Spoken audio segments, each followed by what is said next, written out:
Put your hands on top of your head. Well, I didn't. Now!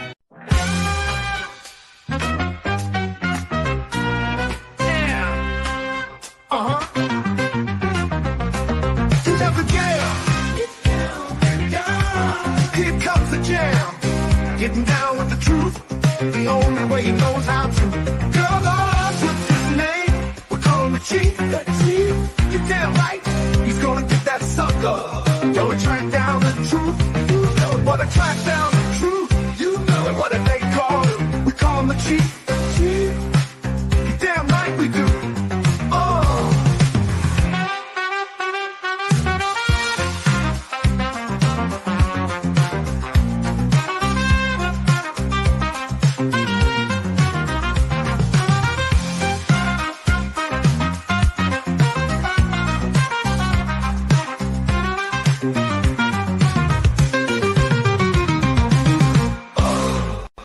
I'll bet your mother had a loud bark.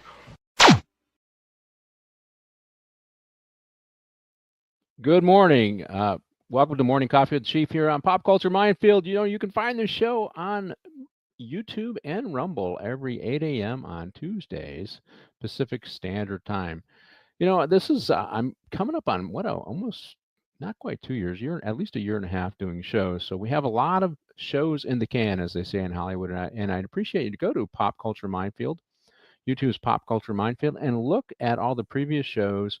You know, there's a show that I did a while back called The Incident, and it was when when I first started this show, I needed an outlet for my my political frustrations and anger, and I did the show The Incident because it paralleled what was going on in New York at the time in the Daniel Penny case.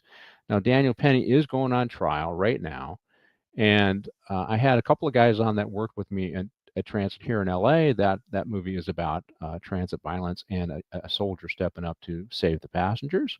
And I want you to encourage you to go back and watch that show on YouTube's Pop Culture Minefield on YouTube. It's called The Incident. My guests were Matt Rodriguez, who happens to be my guest today, and I think John Bayless, a retired lieutenant from Los Angeles County Sheriff's Department. So, you know, like I said, when I first started, I was doing a lot more political stuff, but I got another show that has served as my release for my politics, and that is Briefing with the Chief, which is on KGRA's Rumble channel, and you can also find it at kjradb.com. And tomorrow, I'm actually going to talk with a couple of New York coppers, retired New York coppers, and a former sheriff up in Oregon. You know, he pushed back on Obama's gun regulations at the time, and he started a new process where he's already started a new job. He retired and started a job where he's distilling whiskey. So I thought, let me have him on. It'll be a good conversation.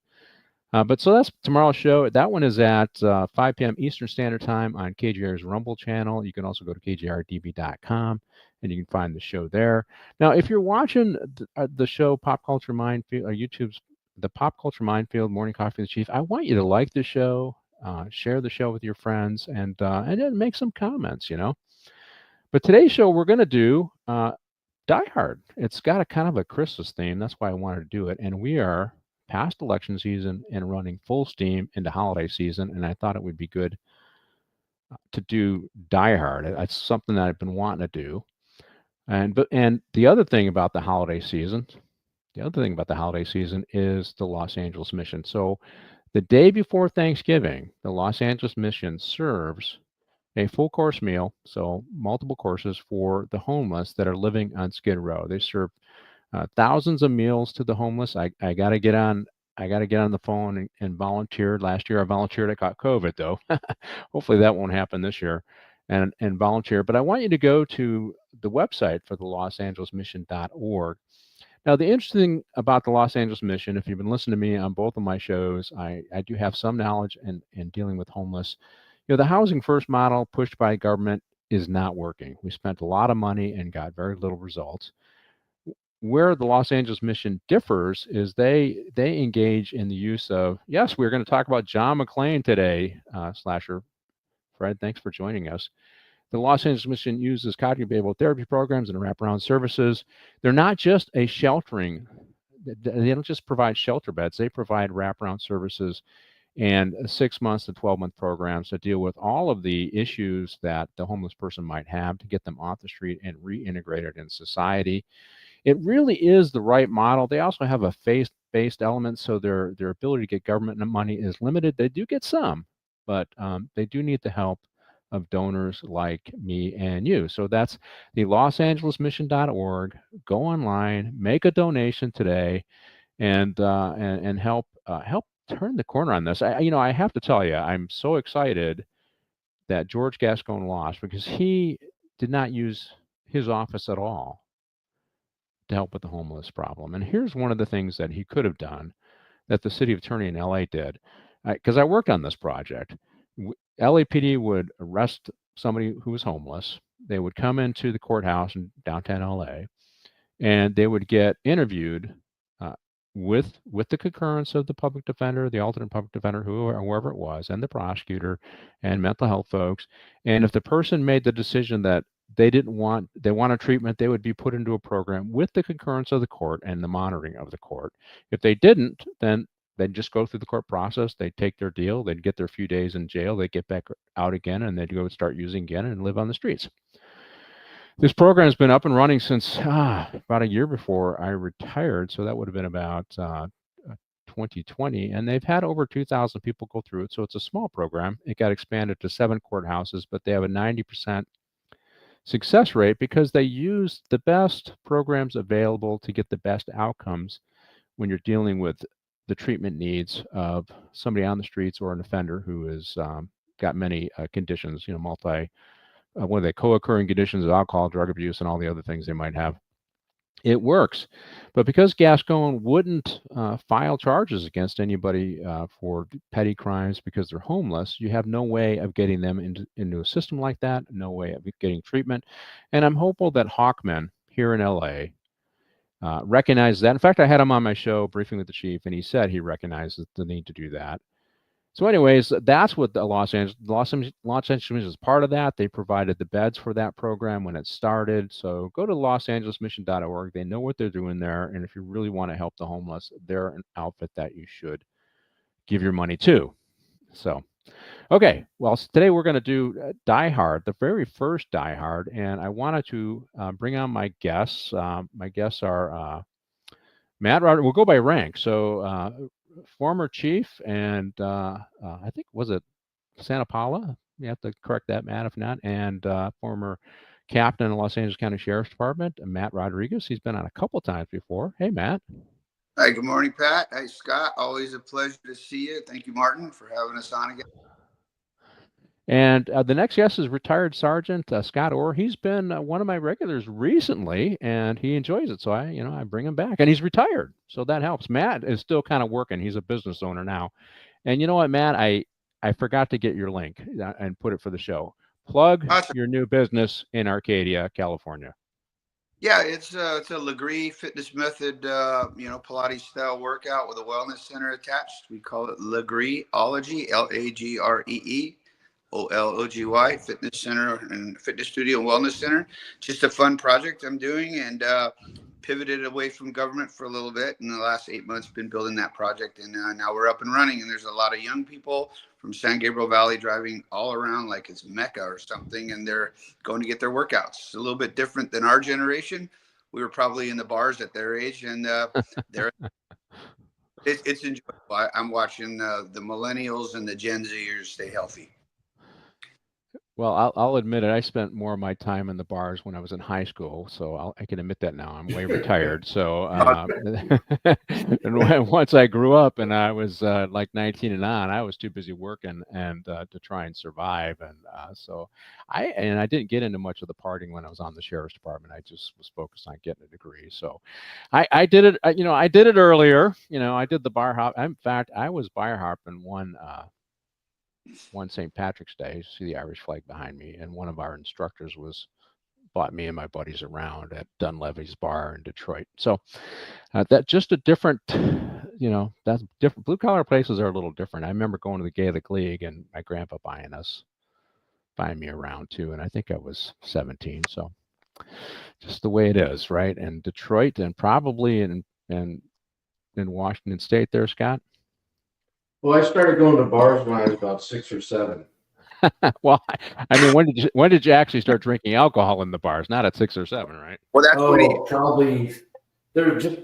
Well, my grandpa started. I could always go down to a place called the White Pig Tavern because when I was like 5, 6 or 7 years old, like my grandfather would take me down there and he'd put me on a stool and have me eat pretzels and drink squirt while he sat and drank beer with all his buddies. So I could go back there when I was in high school anytime and Get a drink.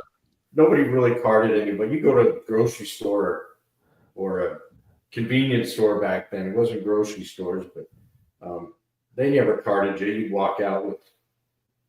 Every once in a while they get carded. You get carded, but you grow up in a small town. Everybody really knows how old you are. I think it probably took me 10 years of adulthood to catch up with how much alcohol I drank between, freshman year in high school, senior year of high school. So that's just, it was just a rite of passage, just what the guys did and football players did. And just the way it is. So. Don't forget that, Scott had a full beard at 8 years old. So, Well, I think the next time I bring you on, Matt, I'm gonna have you have either the Italian. I know you're part Italian or part Mexican, so one of those flags behind you, and Scott, you're gonna have the whole Viking. What was it? Denmark or is Norway? Norway. Well, and we'll just. I'll do that. But hey, Slasher Fred is one of the guys listening to the show, and he put up a comment about the origins of the show. It's called, let's throw that up there, and I'll read it, Martine. Let's see, it's the book in which, you see the movie was, there we go, the book in which the movie was based. See, I can't read it when the print is really small, so I got to put it up there. The book in which this movie is based is a sequel to the novel The Detective, which was adapted into the movie starring Frank Sinatra. Oh, I didn't know that. Okay, thank you, Slasher Fred. But the movie is Die Hard, and let me give a quick introduction. It was released in 1988. It's an American action film directed by John McTiernan, and it stars Bruce Willis and Alan Rickman. Those are probably the two most notable actors that I see in this thing that you remember them, right? But, for me, this one was, remember Bruce Willis, this was a follow-on into his TV show Moonlighting. Mm-hmm. And I really liked that show, Moonlighting. It was fun to watch. He was fun. And he had this high energy kind of thing going on. And I don't want to say McClane's character is the same as Moonlighting, but there were similar characteristics to the characters. But I liked the show. I forget, that was a Sybil Shepherd, I think, was on that show as well. And but this kind of launched his career, Die Hard. And I remember I was working a movie job in West Hollywood, and I don't remember which movie it was for Bruce Willis, and he was in. And I was watching that guy, and I'm thinking, okay, he's been using. And I wanted to go check his eyes. Let me get that whole dilation thing going. Man, there's no way somebody's got energy like that. Is and he stayed. You could tell he kind of stayed clear of me, so I never got close enough to check. And I probably figured, well, if I checked him, then I probably would never work another movie job again. But that was the only time I actually saw him. I didn't really meet him because, like I said, he stayed clear, which was. That was really different because lots of times if you're working a movie job, they come and see you. They want to talk to you. The cop always has interesting stories, and they'll come and talk to you, but not him. He kind of made a beeline around me and made sure that he never got close to me. So anyway, that's my Bruce Willis story, working Hollywood for 11 years. So what'd you think of the movie, Matt? Do you like it? Yeah, no, it brought back some great memories. That movie was made, I think it said it came out July 15th, 1988. And that was, I would have been in the Sheriff's Academy at that time and just graduating in the following month. So it brought back great memories. It was an era of the one-liners, right? Yeah.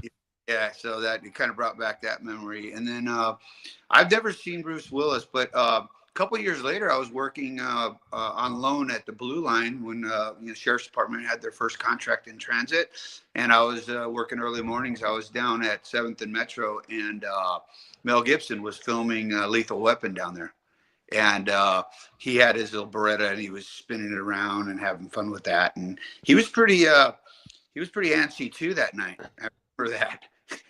Yeah, That he, was the era, right? That was the yeah, era. Coke was big, king from 85 to whatever, I don't know, 2000.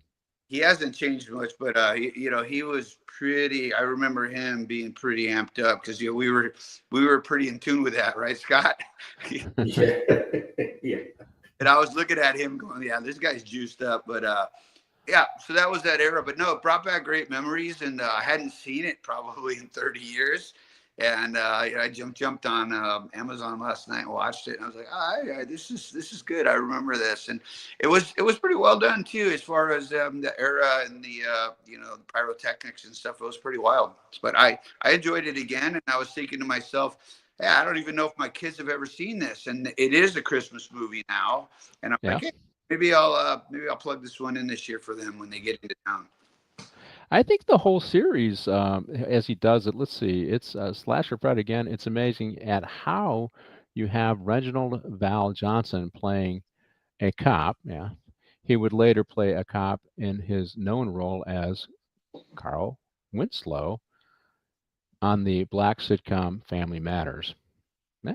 Yeah. Well, I think I'm gonna do.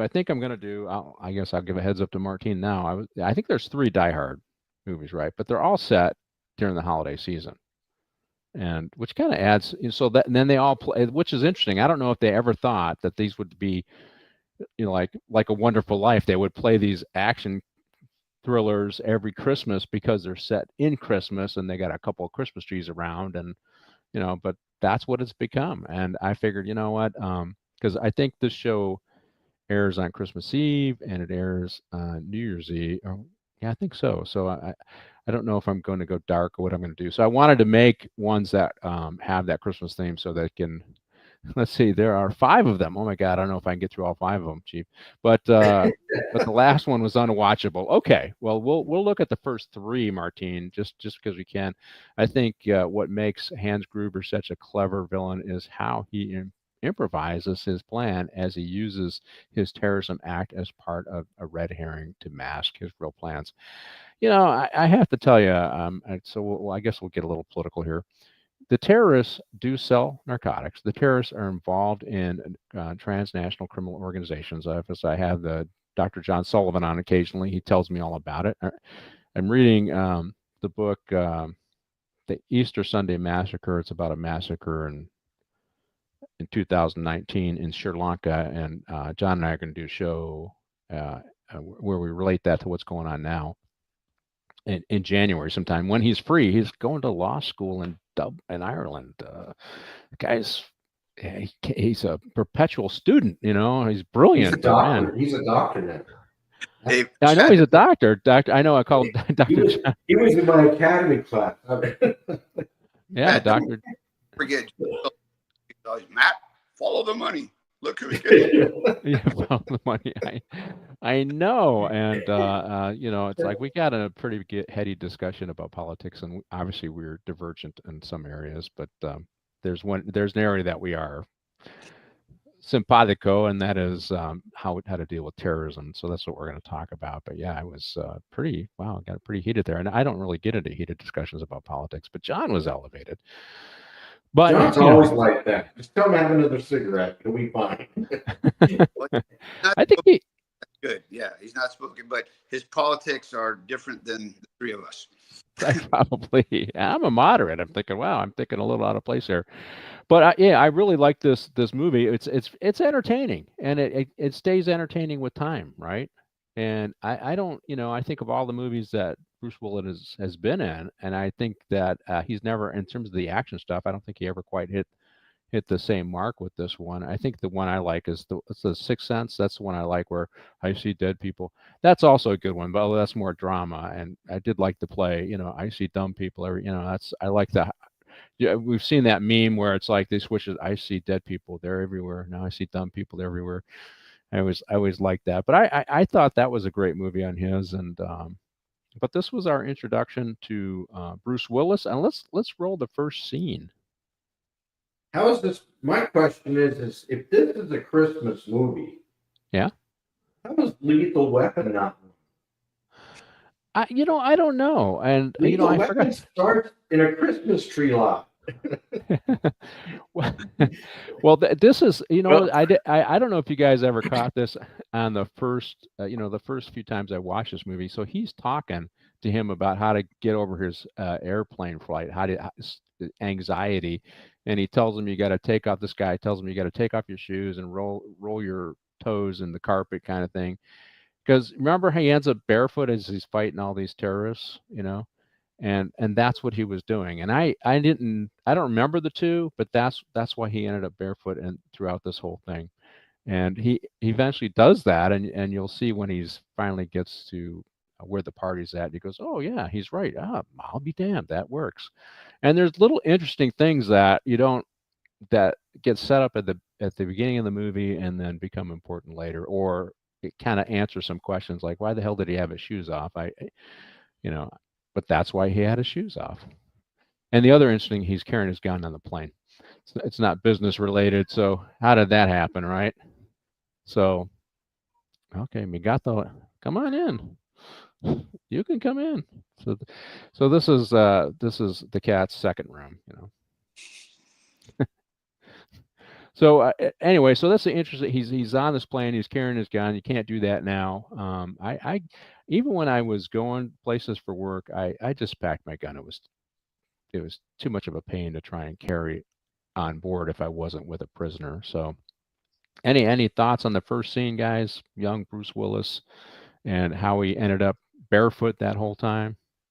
Yeah, I didn't make that connection. I thought it was kind of interesting. The guy said something like, "Get on a carpet and roll your toes and make fists out of your feet." That's what he said. Yeah, I didn't pick up on that later, but it's interesting that you said that. yeah, Well, go ahead, I, Scott. I figured it played in somewhere because movies, there's always a reason they say something or do something. So I was supposed to go meet Bruce Willis. My wife's aunt was she worked with him a few times on some movies. And she says, "Yeah, it's all set up." And then he's like, "No, I don't want to see him." Oh, you didn't want to see him. They want me to go there. So I was like, okay. Well, he didn't want you doing the test. Yeah. Go follow my finger. Let me check your pupils. He didn't want that. He didn't want all his secrets out. Because this is a show where he's supposed to play this wholesome hero, right? And Right. it's if him and he was married to Demi Moore. It sounds like their life did involve quite a bit of illegal substances over the years. Apparently, I guess I need to say these things apparently, but it is sad what he's going through now. And I was always wonder, I go, I wonder how much of that drug use actually causes the problem. Was this genetic or was this drug use or a combination of both that he's suffering the way he's suffering now? Now, I have to say, let's see, Lethal Weapons is not a Christmas movie because, all right, Martine, throw that one up there and I'll do that. But Lethal Weapon is not a Christmas movie because the fact that it's Christmas season do not have any weight on the story. Yeah, that's true. Martine, he chokes out a guy with a string of Christmas lights. Come on. Come on. The original Bad Santa. Yeah, I was working another movie job, and it was I think it was Lethal Weapon 1. And it's where Mel Gibson plays, he's kind of crazy, and this guy's a jumper. And he says, "Go ahead, jump. I'll jump with you," or something like that. I can't remember. Well, I was on. I think it's called the Emir Building in West Hollywood. It's kind of a white building. Well, they had the big pillow set up, so they did do a stunt where guys kind of jumped off that building, and I was at the bottom. I didn't see the jump though. I think they pushed everybody to get away, further away, and so I was used to keeping the crowd away, But it was right on Santa Monica Boulevard, so it was busy. Because you had, and it was during, I want to say it was a Saturday, but every day in Hollywood is busy traffic day. So, it doesn't matter what the day is. So, but yeah, now I don't think I got to see him. And I think they use a stunt for that, a stunt double for that, but Lethal Weapon 2. Well, let's roll the next scene because this one is where he actually gets to, the building. So he comes to the plane. So he enters him. He's a New York cop. So they use the first scene. He's a New York cop. He's coming to visit his wife and kids who have flown to LA because she had a big job opportunity. And it's interesting because they start out showing his wife, and he's getting hit on by the office cad, right? And that's kind of how I nailed it. He's the office cad, and all I could think of is, oh God, could you imagine that guy being part of your staff in 2020? You know, with all the Me Too stuff, you know, he'd have been gone like that. Didn't matter how much money he made for the company, he'd have been gone. He'd have been dished off somewhere. But he's trying to hit on Bruce Willis's wife. It shows later that he uses cocaine as well. But it's interesting when Bruce gets there, he talks about how his wife now has a Rolex. Do you remember that part of the scene? Yeah. If you guys ever see the original taken at, I did review Pelham 123. The original can be seen as the precursor to Die Hard, as it involves robbers demanding a ransom. Yeah, you're right. And but so they talk about the Rolex, and we're going to do that last scene with Hans, right? And if you remember that last scene, what was going on in the last scene? Hans is holding on to Holly's arm, and the only thing that allows that grip to stay is the Rolex. Because I'm watching this a little more critically this time versus just for entertainment. They go, wow, why'd they bring up? And of course, this CAD brings up the whole watch just to say, hey, she's past you. You're just a cop. You can't even afford, your salary couldn't buy the Rolex that she has, right? And that was the other part of this. You're nothing. You know, she's moving on. You're in her rearview mirror. You don't measure up.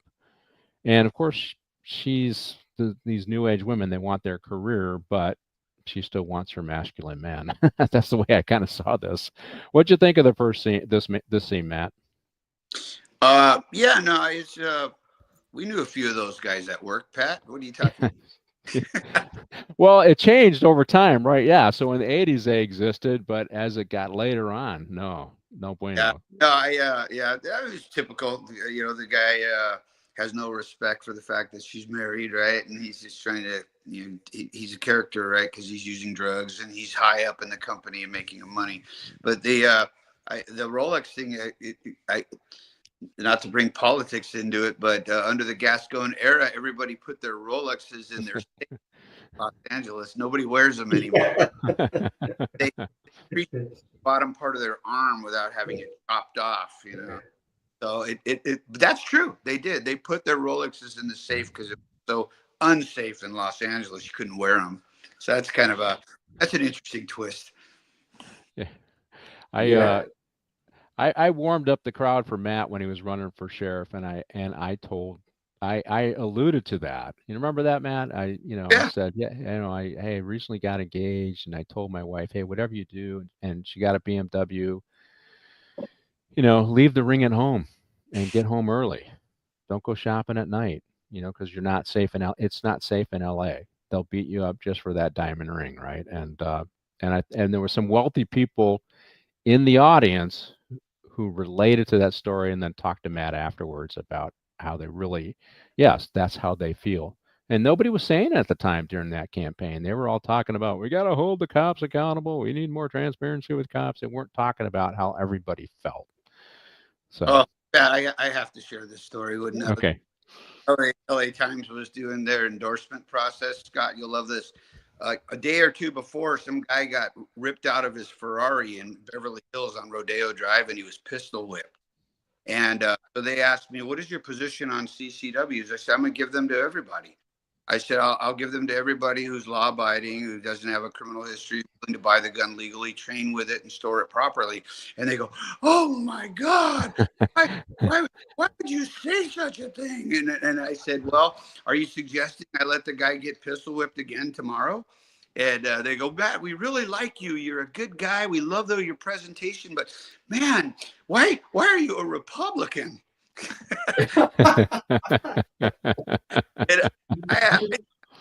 I'm sorry, but that was the greatest day of my life. I was like, are you suggesting I let that guy get pistol whipped again tomorrow? Because yeah, they were. That's okay. Those are acceptable losses in their vision Well, yeah, of and utopia. the guy's just poor, and he's been kept down his whole life, so he should have your Rolex. No, He should be able to pistol whip you. Oh yeah, yeah. He deserves one too, right? But what was just great about it, because they were like, but we really like you, but why are you crazy? See, here in Tennessee, if you say a word about gun control, you're never getting elected. Yeah, well, it's interesting that the LA Times and the Washington Post have fired the editorial boards, and they want to be more balanced. And it's not it's not just it's their whole news departments, the way they write their articles and stuff like that. And fortunately this it's funny, this movie was made at a time when they liked cops. They were angry at the crime, and Bruce Willis is the lovable anti-hero, kind of a little bit like Dirty Harry. These characters. So John McClane is much like Dirty Harry, the anti-hero that gets the cops and saves the day, although it's a little more personal because his wife is threatened. And but everybody loved it. Everybody loved it. And nowadays, oh my God, so we just went through the election season, right? And the Democrats got their clocks cleaned.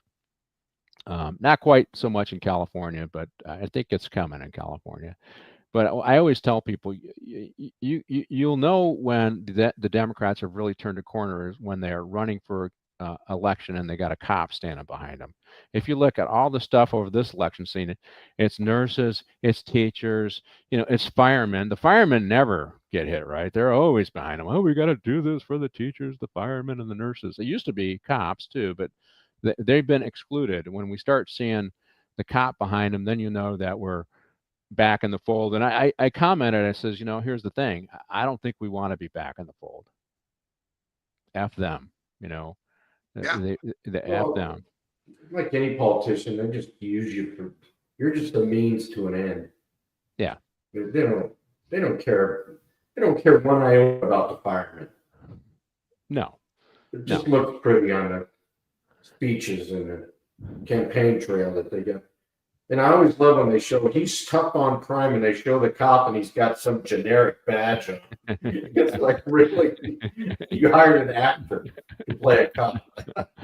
Yeah, it's like, God, I should run for office here, because now they expanded the board, right? So the board of supervisors is now going to be 9. So maybe, Matt, you want to run for office? I'll help you again. Oh my God. So you have 9 board of supervisors and an executive. Yeah. Wow. It just took 35 pounds I put on during the campaign. But you only have to do a district, right? But Pat, you made a good point. It was an interesting question. Could a movie like this even be made today? People are getting killed, bad guys, right? Yeah, that's a good question.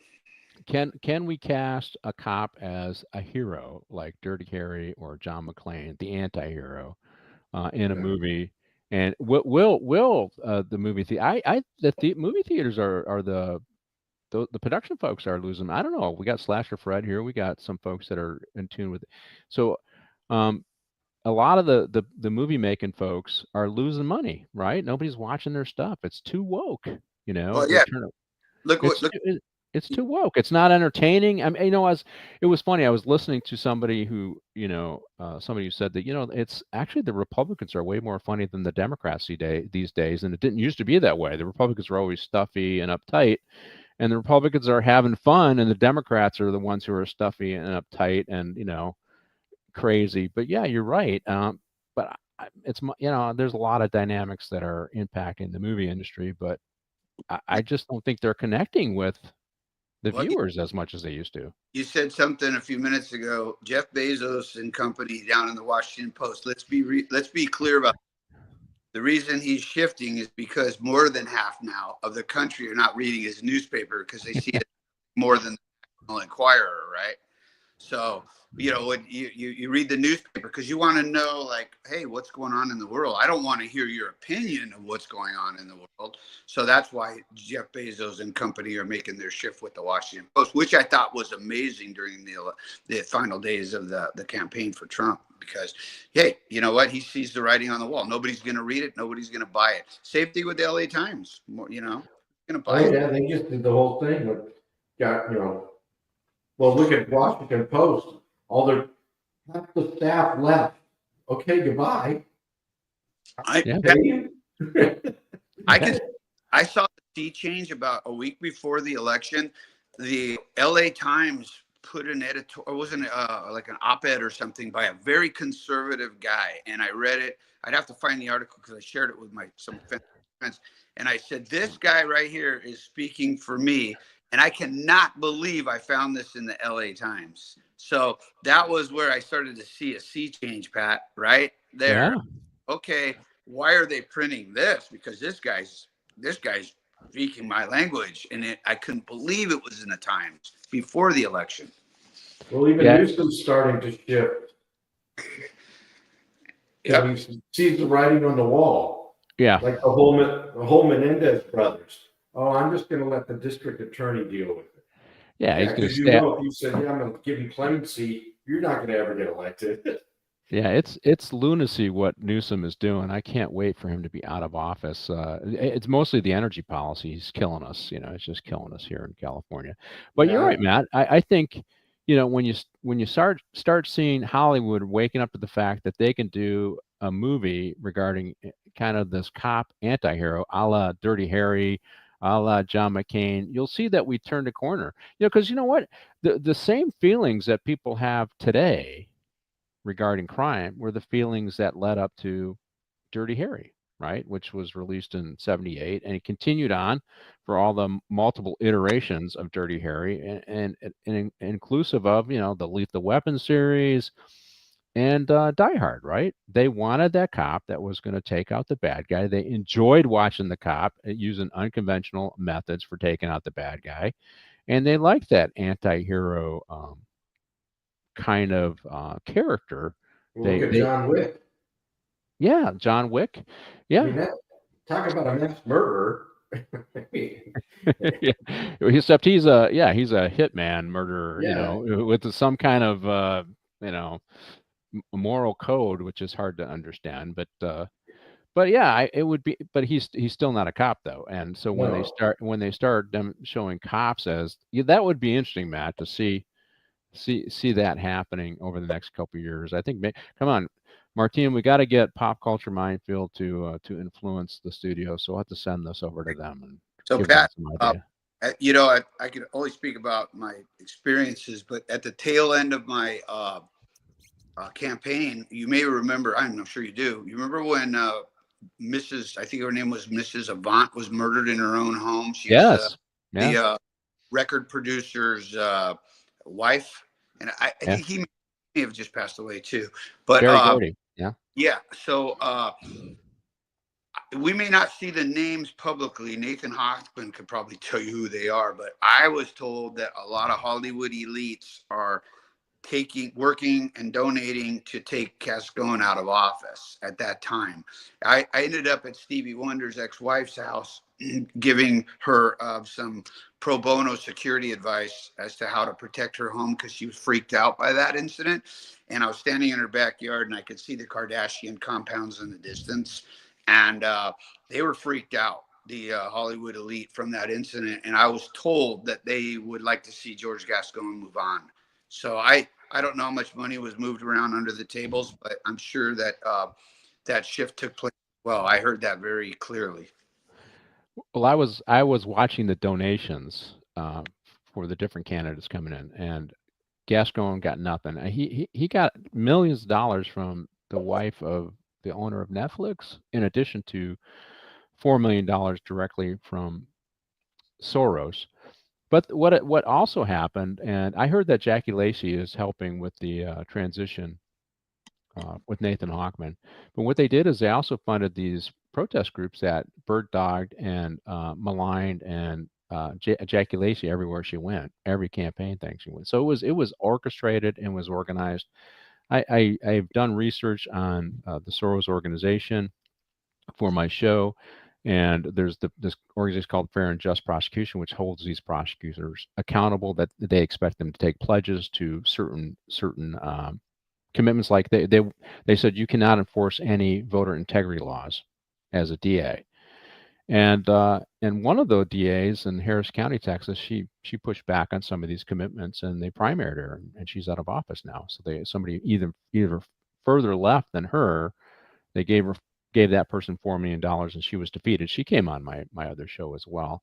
So but I take heart in the fact that Prop 36 passed in California. Obviously Gascon was defeated. It wasn't even close. And then the Soros-funded DA up in Alameda County got recalled, the Pamela Price. There's only one identified Soros-funded DA operating in California right now. Her name is Deanna Becton. She's 73, so I'd be surprised if she goes another term. She's up in Contra Costa County, California. So she's going to be a subject of one of my shows. I'm just going to stay on top of these guys, and then Texas has a few of them, so I'm going to start focusing on Texas because I have some contacts in Texas. But I just think that you're right, though. If Hollywood starts making cop movies again, where the cops are portrayed as heroes, maybe we're turning a corner, right? Because that means popular culture is embracing a different narrative, and they're not quite there yet, but it's getting close. So let's roll the next scene. And God, I forgot. I got some notes, but I forgot what the scene's all about. So we'll have to look at it. I think it introduces Alan Rickman, because I got that written down. And the building is the building that they used for this is it's in Century City. Do you guys remember the building? I forget. I'm sorry. It's the Fox Plaza in Century City is the building. I wonder if Fox had anything to do with it. Nakatomi Towers. Nakatomi is what they called it, but it's Fox Plaza in Century City, and I believe it was under construction at the time when they did it, or it hadn't completed construction. Maybe some of the floors were still working on it.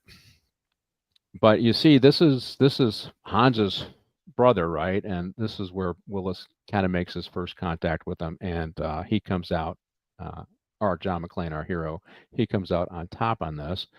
And you also begin to realize that this is a very organized group of terrorists. They know what they're doing. And it's, I don't know if you guys kept up on terrorism from the 70s, but it's a la the Bader-Meinhof gang, which is a group of German terrorists. So you had Germans and you had a lot of different stuff. Yeah, that's Fox Plaza was blown away too in Fight Club. Fox surely loved to blow it up on screen. Yeah.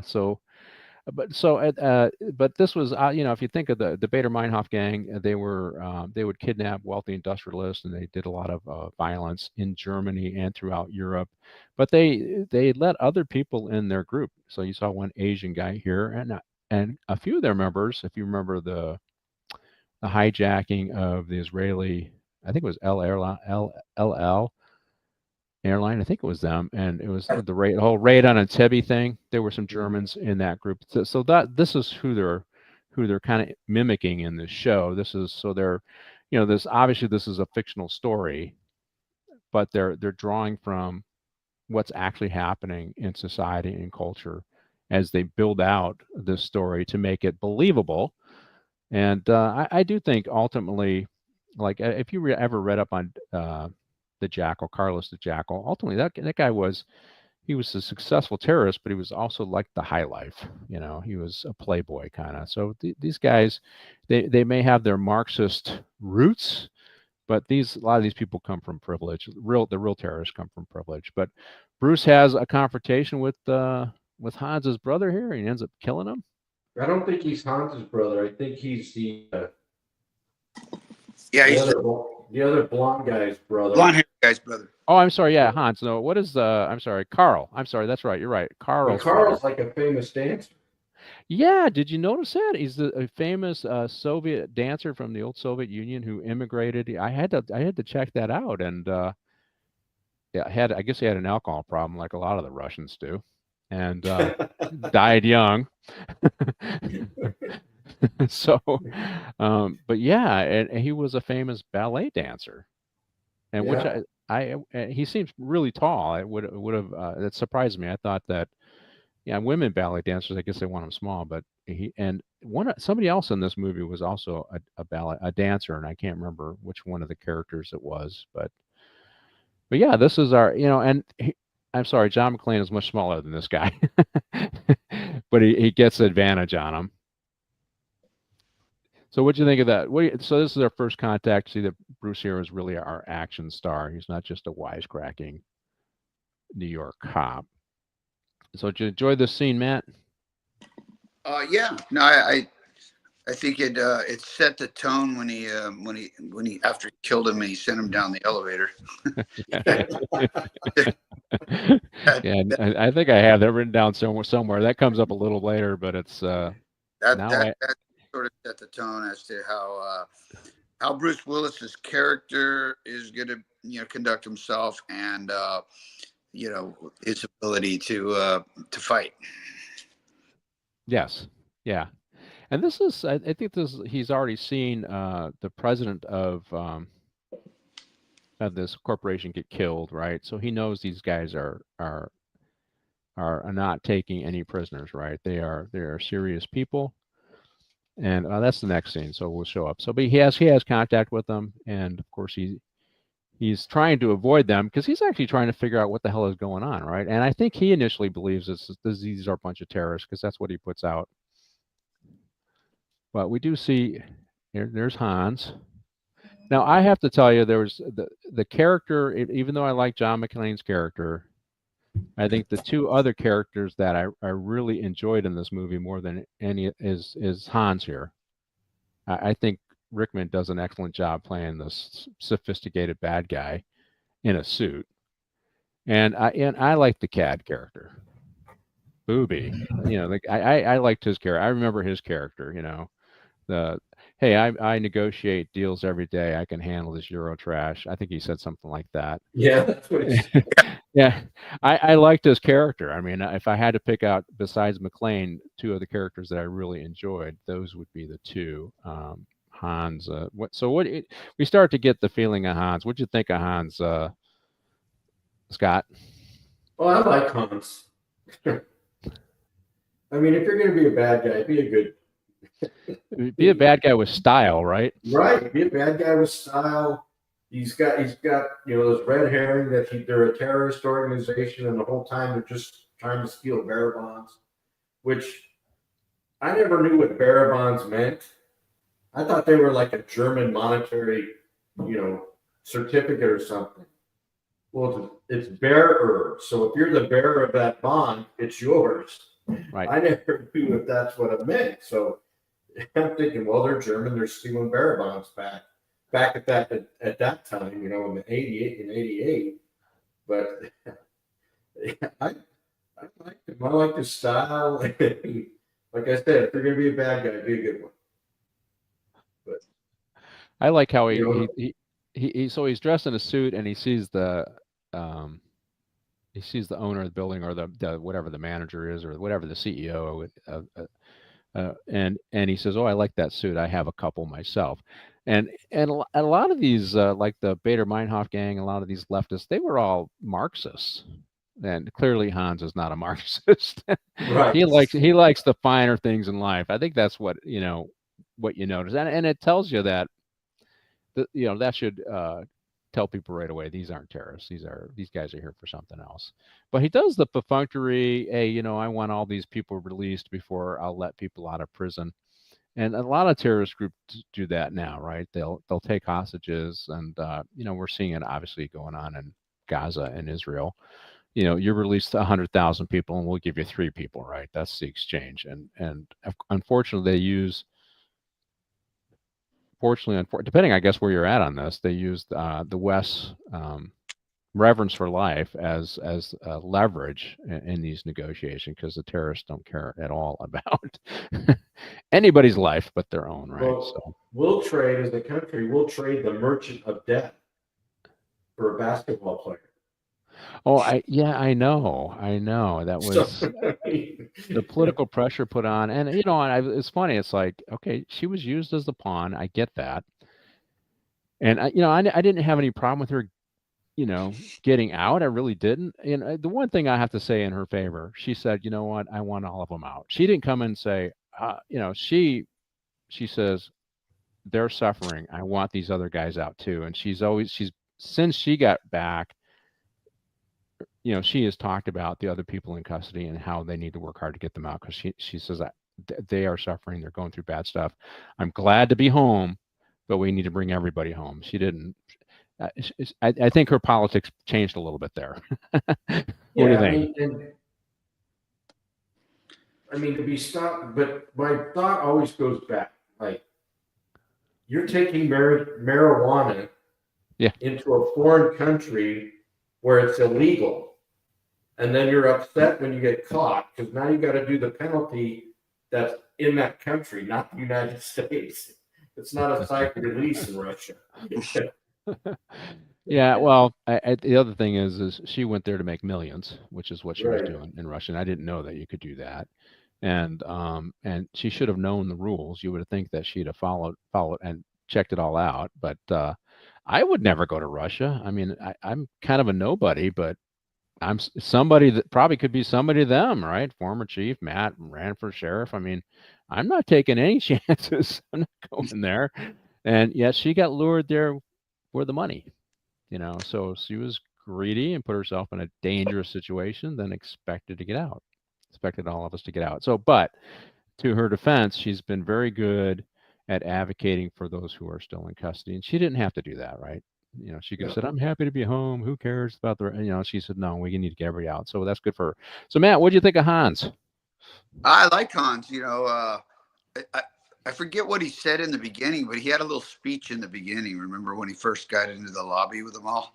Yeah. And I forget exactly what he said, but it set the tone. I liked him. It does make you think, like, okay, you look at Bruce Willis and he's just an ordinary looking guy, right? Yeah. Mm-hmm. He's no Al Pacino, as far as his acting goes. So it's kind of like you look at that. Hans was a real actor. You could see that. And maybe there were a couple others sprinkled in there. I think the other guy, the police commissioner, deputy chief or whatever, he's got that actor. He's got some he has some great lines too, which I'm going to get into, but go ahead. Yeah. But those guys, to me, they like emote actor, right? Yeah. Bruce Willis could have been just anybody we pulled off the corner, and Bruno, wasn't he? Bruno, like that. Yeah. I just, it's that, okay, so we're three retired cops who've been in fights, sometimes knockdown, drag out fights. Man, you get hurt. I know. And they show him limping around, but you know what? Everything he did, I'm okay. I mean, that's just Hollywood. But I guess my point is that those guys were just huge in 1988 when this movie came out, Moonlighting. I forgot about that too. You mentioned it. And then I just remember him like being a singer, Bruno. But when I looked at it, I'm like, now that you're older, it's like this with everything in life. Now that you look at it from a different perspective, right? I'm like, who's Bruce Willis? That could have been us, because the take, 50 times, right? But yeah, Bruce, he was great, no doubt about it. But he didn't exactly emote, like he was some trained actor from New York City, Broadway or something. Well, it probably wouldn't have worked. I mean, he was the wisecracking guy on Moonlighting. They pursued him for this role, and they wanted that guy that could, roll off at the quips.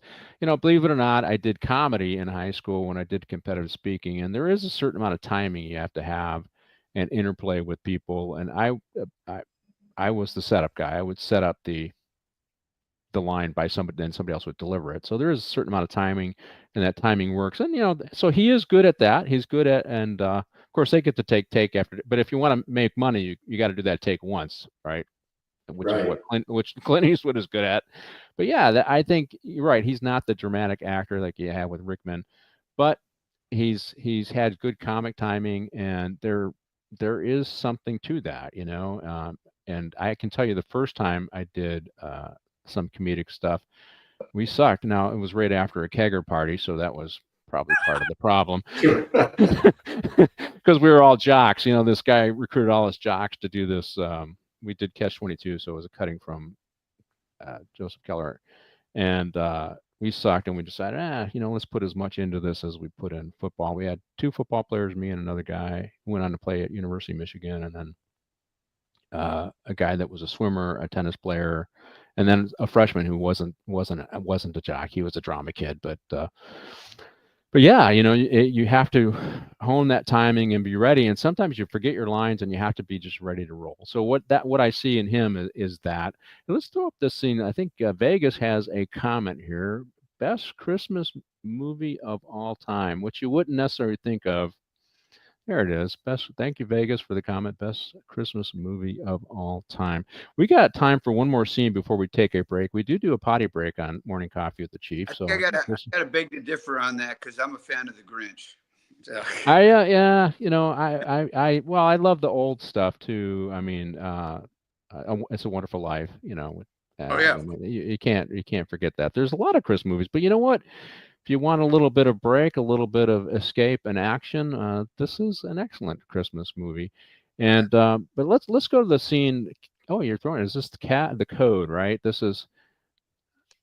Oh, I think this is the scene, right, Martine? This is the one that I labeled code. Oh yeah, he's trying to get the code from the owner, and of course he has a backup plan already, right? So he knows if he doesn't get the code from the CEO or whatever, that he has a backup plan. And he's got it all figured out, which is there's a lot of planning that goes into successful terrorist attacks. I just don't see it as them being as sophisticated to get all the information they need to get this done. And that's after having read the 9/11 Commission report. If you compare the complexities, it was less complex to do that attack than to do this, I think. To know that the police will shut down the power, as we see later on, and all the things they have to do to be able to get into the safe, right?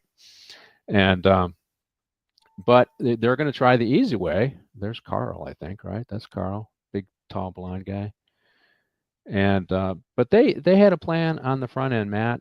If it doesn't work with the code, they're gonna do it the other way, and killing the boss also sets the tone in terms of their intention, right?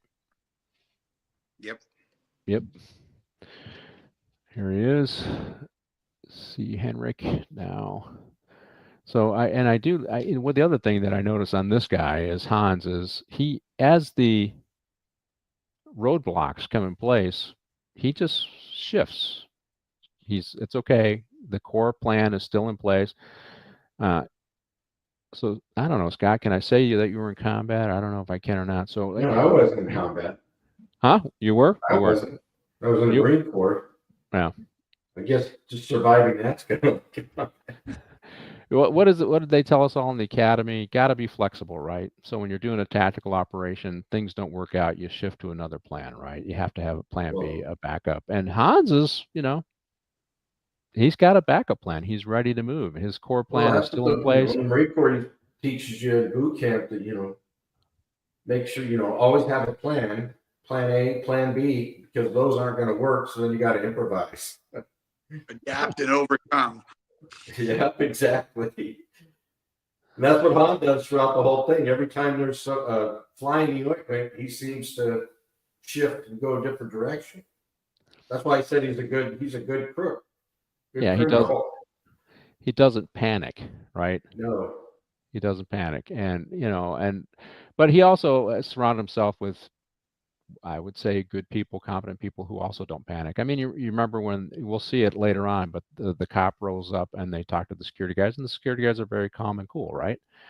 And the guy that's breaking into the safe, he says, "No problem, I got it covered. I'll handle it." And here's the other thing, and that's coming. But you see the original computers, right, Scott? The screen, the green screen stuff, the green letters, and so this is 1988. That's the most advanced stuff. We didn't even see that till a couple years later in the sheriff's department, right? But that was the high technology at the time, right? Oh yeah. How about the driver? He popped the cassette in. That was cool. Yeah, yeah, Yeah. yeah. So, and it's funny. I was years ago. I took my kids. They were small to a Al Jarreau concert. I was working up at Universal, and I think I was still a deputy. And we go and Al Jarreau talked about an LP. I released this LP and such and such and such and such. And then he went into a song, and my kids turned and looked at me and go, "What's an LP?" So as you move forward, the things that were a big part, They're of our going life. back to they're going back to records. I know, but they wouldn't know exactly what that meant. Yeah. No. Well, yeah, you can get what do they call them? Vinyl. You can go to vinyl shops and get some custom stuff, right? But Well, a lot of friend of ours has tried to start a company where they press albums and sell them at concerts. Wow. for the artist, or just so they're No, trying for to. the artist to sell at their concerts, like T-shirts, but it would be LPs. And he's like, yeah, that's getting really big. He goes, but it's hard to find these companies that can supply the plastic to make the records Right. because nobody does it anymore. Well, I kind of like my speakers. I got the speaker set up where you just use the streaming thing, and then you just pick the channel, the music you want. I kind of like that. It's so easy, and I don't have to get an album out. I don't have to put anything out. I don't have to change anything. And I mean, I had it when I had the house on the lake in Westlake Lake. I had Sirius radio and just speakers in the different rooms, and we just put a channel on, and then you had the controllers in the bedrooms, which was even more cool because you could shut it off, turn it on, but now I just can do it by my phone. I absolutely love it. So, well, let's throw out Martin's comment about the favorite movies that he thinks are Christmas movies. He's got Die Hard and Fat Man and Gremlins. Martin, you have to explain Fat Man, and then we'll go on our break here. Which movie is that you're talking about? Oh, Batman is an action comedy in which Mel Gibson is Santa, and in this universe, yes, Santa okay, is real, and he's got a hit contracted on him. okay. I remember that one, and the latest one they had out, I think it came out last Christmas, was Bloody Santa or Bloody Christmas, whatever. Santa is kills everybody. Killer. Yeah. All right, we are at break time, Martine. You guys, if you gotta take a quick break, we got a couple minutes, and we will see you in a few minutes on Morning Coffee with the Chief. All right.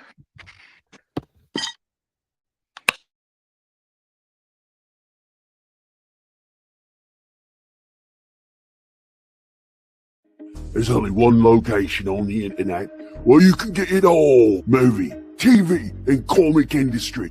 News and rumor analysis, official scoops from Geekosity magazine, reviews, and interviews. So, when you need it to be Sunday, there's only one place to go, mate.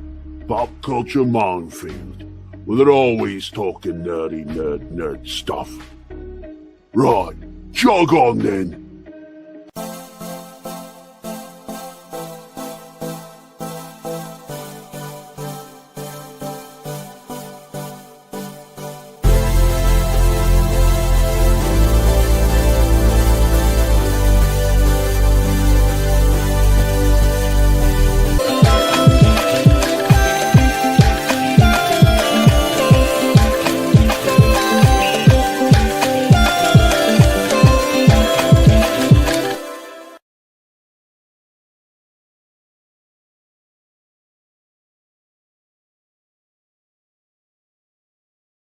There's only one location on the internet where you can get it all: movie, TV, and comic industry. News and rumor analysis, official scoops from Geekosity magazine, reviews, and interviews. So, when you need it to be Sunday, there's only one place to go, mate. Pop Culture Minefield. Well, they're always talking nerd stuff. Right, jog on then.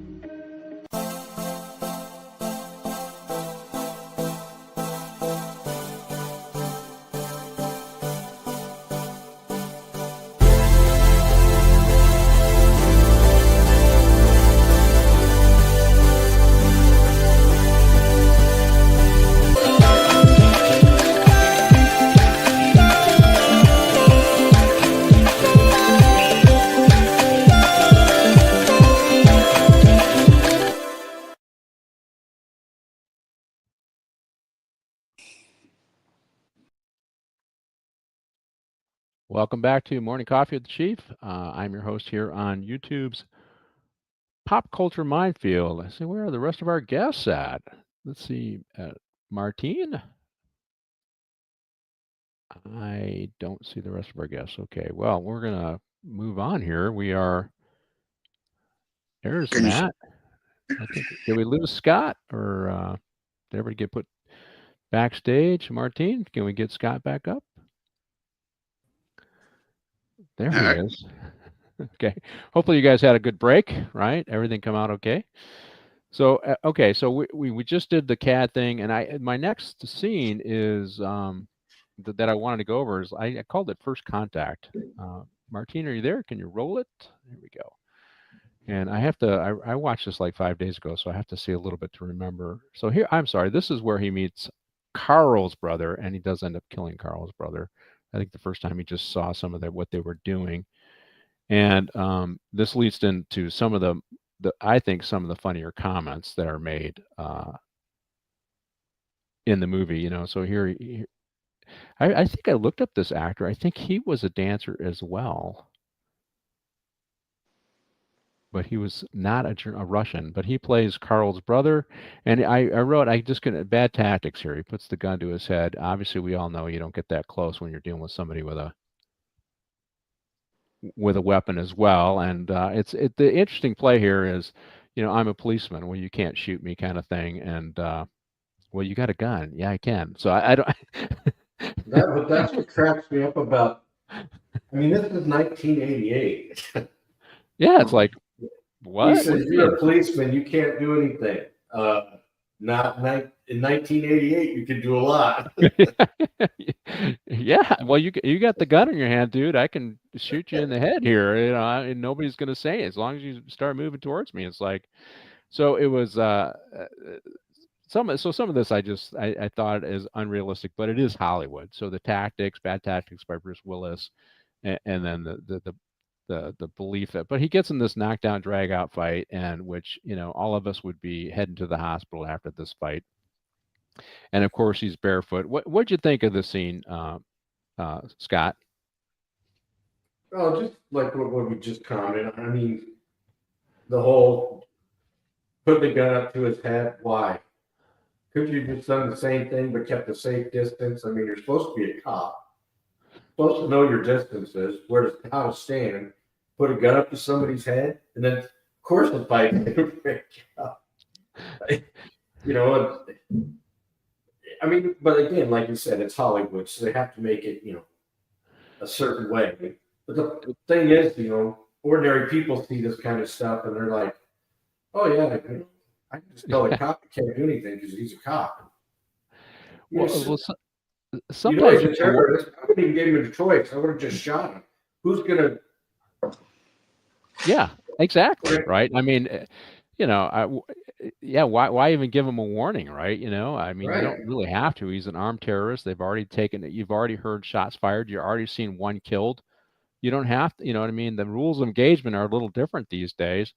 I will say, and part of this, it is Hollywood. It's like, okay, when you're shooting a scene, when you're blocking that scene, you want people in the scene, right? You know, if the guy's standing off, you know, then you can't have that close-up scene, right? So they have to deviate from officer safety standards just to create the scene, so to speak, right? Right. What do you think? What do you think, Matt? I think that just adds to the dramatic flair, you know, to have him with a gun to his head. But I think the real message there was that the bad guy is trying to send a message that, hey, you have to play by rules because you're a cop. We don't. And it was a great opportunity. It's a good setup for Willis to basically show that, oh, I don't have to play by those rules, because like what he does afterwards, you know, with the dressing him up as Santa and all that. I think that was about. It was like, oh, well, you have to play by rules because you're a cop and we don't, because, you know, we're terrorists, we're bad guys, we're criminals. And Bruce Willis, he serves, and then Bruce Willis, he volleys. Right. Well, it sets up the stage that he's going to be the anti-hero. Well, I'm going to be the, you know, I'm going to do what I have to do, but you know what? I'm also going to do it in an unorthodox way. So, and if you think of it just as you have an opponent, disrupting your opponent, sending the guy down in the elevator uh, with this shirt that says, let's see, I got it. Like, now I have a machine gun. Ho, ho, ho. That's what and that's like I said, there's a lot of good lines in this. And of course, it's Gruber or Hans Gruber that reads that line, and he does it. It's very funny. Like, remember when I talked about timing? That's funny because he reads it and he does it in a good comedic timing way, but it's dramatic the way he says it. But yeah, so a lot of bad tactics is what I wrote here, and there he is dressed up as Santa Claus, right? And the lady screams here. So, what'd you think of the scene, Scott? Santa Claus and all. Oh, I thought it was, funny. I mean, it sends a message definitely to the bad guys that, hey, there's somebody here that might have some skills. Yeah. So, and he's not intimidating when you send. He's not intimidated, right? no, he's not intimidating. Now he's like, hey, I'm ready. Let's do this. And now I have a machine gun. Machine gun. Yeah, I think, when you're watching this is like, so let's see, 88, I would have been, oh my God, let's see, I would have been 26, I think. Let's see, yeah. So as a young guy, you watch it, it's fun to escape. Now, obviously, I had already been on the sheriff's department several years, so it was, I'm looking at it from a critical standpoint because you're going, oh my God, I can't, but it is entertaining and it's a good escape. And that's what these movies are about. It's a good escape, right? Right, Matt? It's just escape from reality, have fun. Like I said, it was the era of the one-liners because, I just think about, well, actually, probably the one-liners even started with Dirty Harry, right? Yeah. Do you feel lucky, punk, and all that stuff, right? And then, so do you feel, given that this is a 44 Magnum, the most powerful handgun in the world, you just got to ask yourself, punk, do I feel lucky? Well, do you, the opening to this show, though, I bet your mom has a loud bark. I mean, oh yeah, that's what made it entertaining, right? I mean, So, and it's almost like it's an action film, but there's a little bit of comedic flair, and it's a little. I want to say it's a little more. I don't want to say it's as Dirty Harry's kind of dark, and his one-liner clips, right? Yeah, this was just back in. It was like I said, the era of the Lethal Weapons and the Terminator, Make My Day, and all that kind of stuff. Yeah. They were all competing, and I've seen like Sylvester Stallone talk about the competition he had going on with Arnold, see who could make the biggest, most action-packed, and that kind of stuff. So that was this era of whatever you call the action thriller, comedy. It's all kind of in the same genre. Yeah, and it was the formula worked. That's why they kept making sequels. I did every single one of the Dirty Harry's movies on my show, and they were, some were better than others, but they were all still pretty good, right? And so I didn't even realize they did 5 on this series. I think I stopped after 3, but I didn't know they did 5 for this. Yeah, I didn't know there was 5, and then there's but Dirty Harry had some, man's got to know his limitations. That's the one from Magnum Force, I believe, right? And that's where, the lieutenant who's actually in charge of the extrajudicial killing group is that's what he says about him. Man's got to know his limitations, right? And so he had these little sayings in all of his movies, and the way, like I said, that he's got good timing, and so he delivers those well. But yeah, you're right, Matt. These are all these little one-liners, and I don't think I did the scene. I have to remember, but he goes on the top of the building, right? So he's obviously he realizes the phones are cut off. He can't communicate with anybody. He goes on. He's got a radio from the bad guys, and he goes to the roof, and he switches to an emergency channel that he's aware of, and he tries to contact the police. And I love the scene, sir. This channel is for emergencies only, right? And he says, well, this is emergency. And he says, no fucking shit, lady. It's right? It sounds like I'm ordering a pizza, right? So these are fun. And she goes, well, if you stop this, we're going to have to send somebody there. Fine, send them. So it was send the police, send the army, send everybody, right? So it was. I thought that was a pretty funny scene, right? That you got the clueless desk operator, which sometimes they make LAPD, some of the guys look pretty stupid, including the deputy chief coming out, right? And that one, so I'm the I'm going to have a couple of New York cops on my show tomorrow. So and it's always because so we talked about it. I said, okay, so NYPD sees themselves as a premier municipal agency because they're the largest. And, I say, well, I have to tell you, we're the largest sheriff's department in the country. So it's like, I mean, I said, I appreciate because there's a lot of NYPD guys that do a fantastic job, but you know what? Everybody's got their warts, and those guys admit it too. So but it's fun bantering back and forth with them because they really do see themselves as that premier agency. And so you see a little bit of that, I think, playing out in the movie where he's like, what the hell's wrong with you people? You don't know how to do law enforcement out here? But and kind of when it's actually switched. Yeah. They don't have Chicago, New York. They do things a lot different than most departments. I know. You know what I did? You remember the movie Coogan's Bluff? Uh-huh. I did that. I think I did it with Mike Ascalise and I forget, Ralph Ornelas, I think. He came on my show, right? And so Coogan was this deputy from, I think, Mesa, Arizona. I think he wears, and he wore the hat and he did the little cowboy thing, and that was a big part of what it was. They had so much bureaucracy in New York, you couldn't be efficient at doing police work, and that's where Coogan tried to bluff his way through to get his bad guy out of there without having to go through all the paperwork. So, but and it just talks about. They just do it different there, right? They just do it different in New York. They do it way different. They do it way different in New York. And in fact, John McClane, if he worked like that in New York, he'd be the subject of a dozen internal affairs investigations. He'd be sidelined, just like one of the guys who's coming on my show tomorrow. That's what they did to him. So he's actually out here in LA. So I got to go out to dinner with him one time. But yeah, these guys from New York see them, and I see that play out in the movie.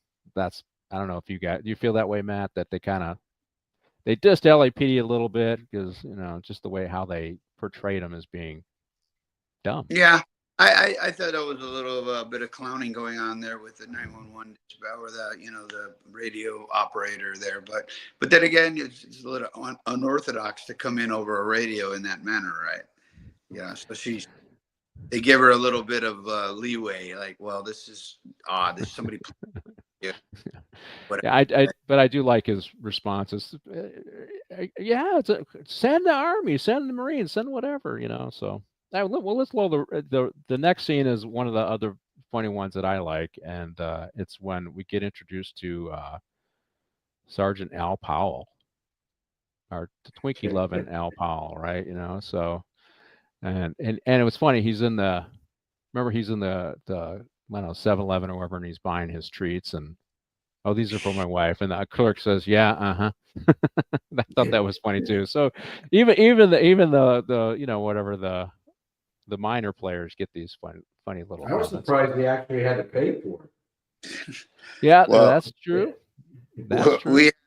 We had a few of those sergeants, right, Scott? Yeah. Exactly like that guy. If it's not free, it's not for me. I mean, literally, we had sergeants that were exactly like him. That's why this guy's probably one of my favorites. And, you'll talk about the scene where he gets really involved here shortly, I'm sure. But that's my favorite part of the movie, actually. I laughed hard when I saw that scene.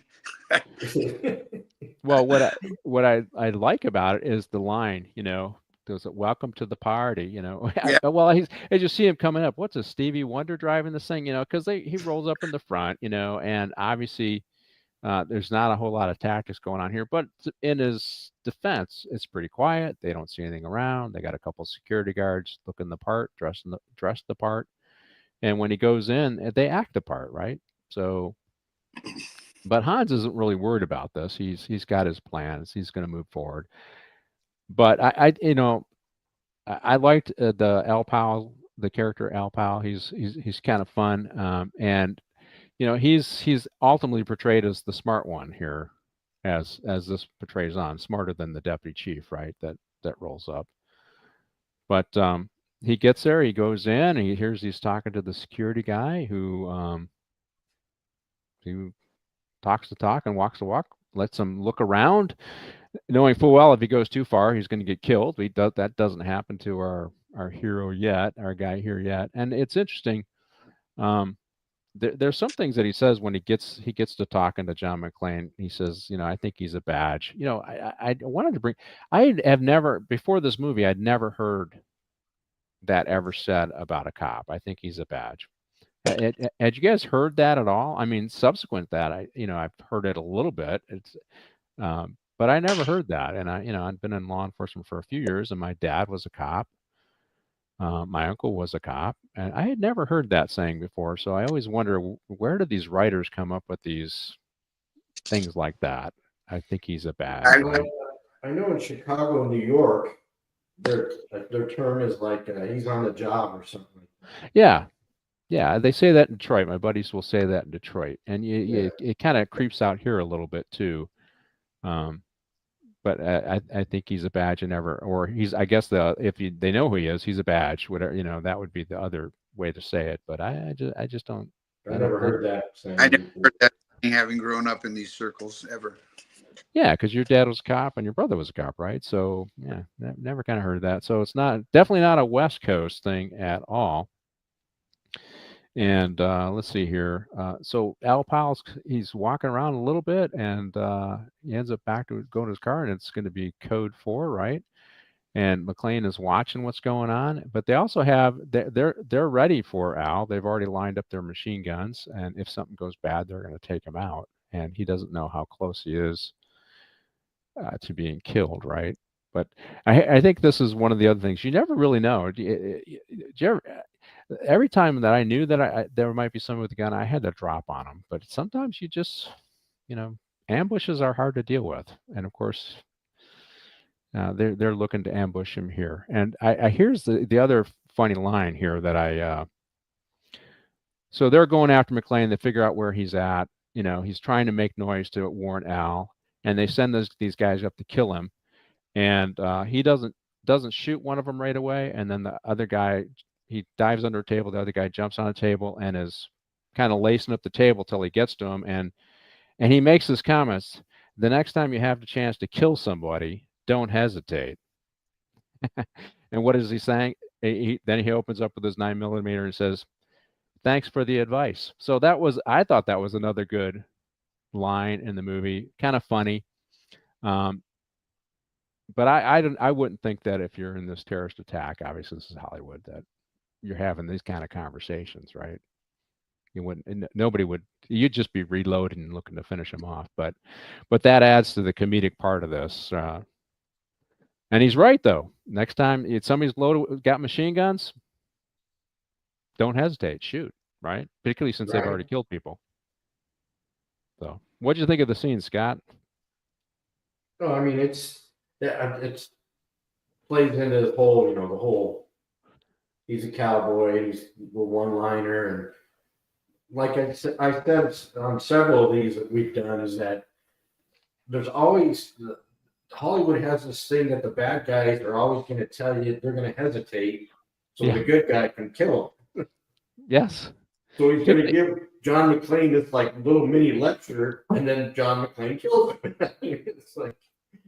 It's all like every movie that I've done with you, it's the same thing, it's that, or in the end with Hans Gruber's lecture, and he ends up killing his 2 henchmen and shooting him, and he falls out.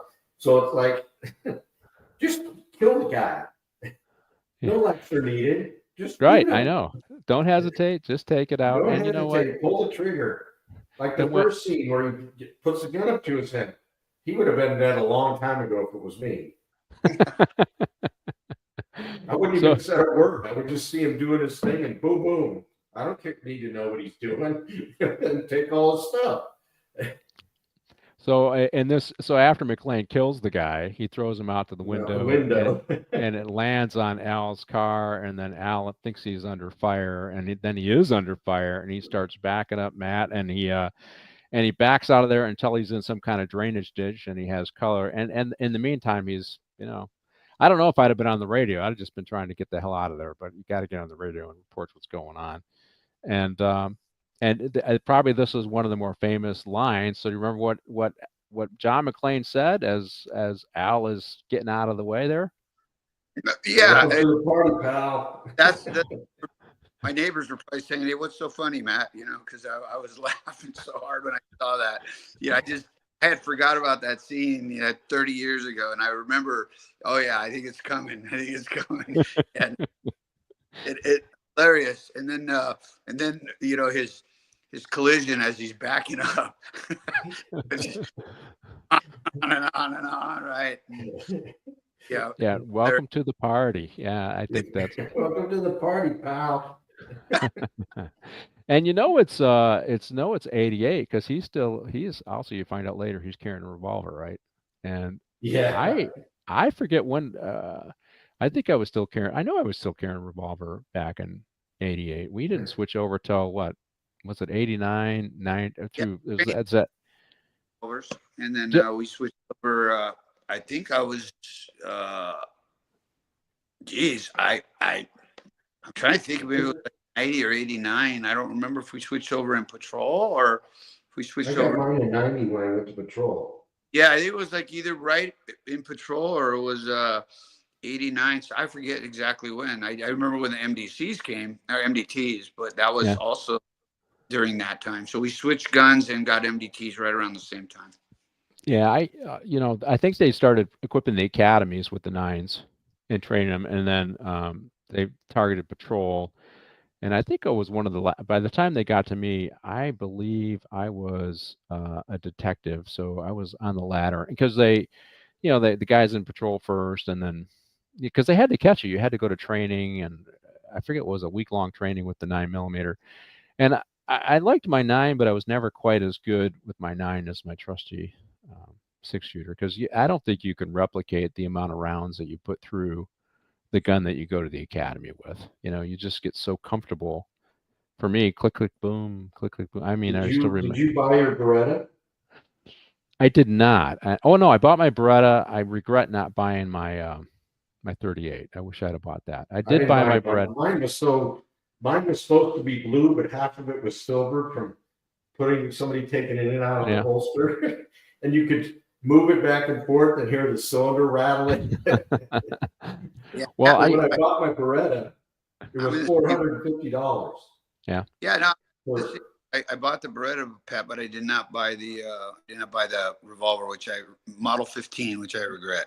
Yeah, I regret the same thing. I did buy my Beretta, although in California, the laws like freaking change every week out here. I don't know what I can carry, what I can't carry. I ended up getting a magazine, the low capacity magazine, and I don't really carry, but if I was going to, I have no idea what the laws are. And I think our government does an incredible disservice to people who want to be law abiding, because they change every freaking week, When I retired, my Beretta, when they switched this to the Smith & Wesson, was 27, 28, 28 years old or whatever.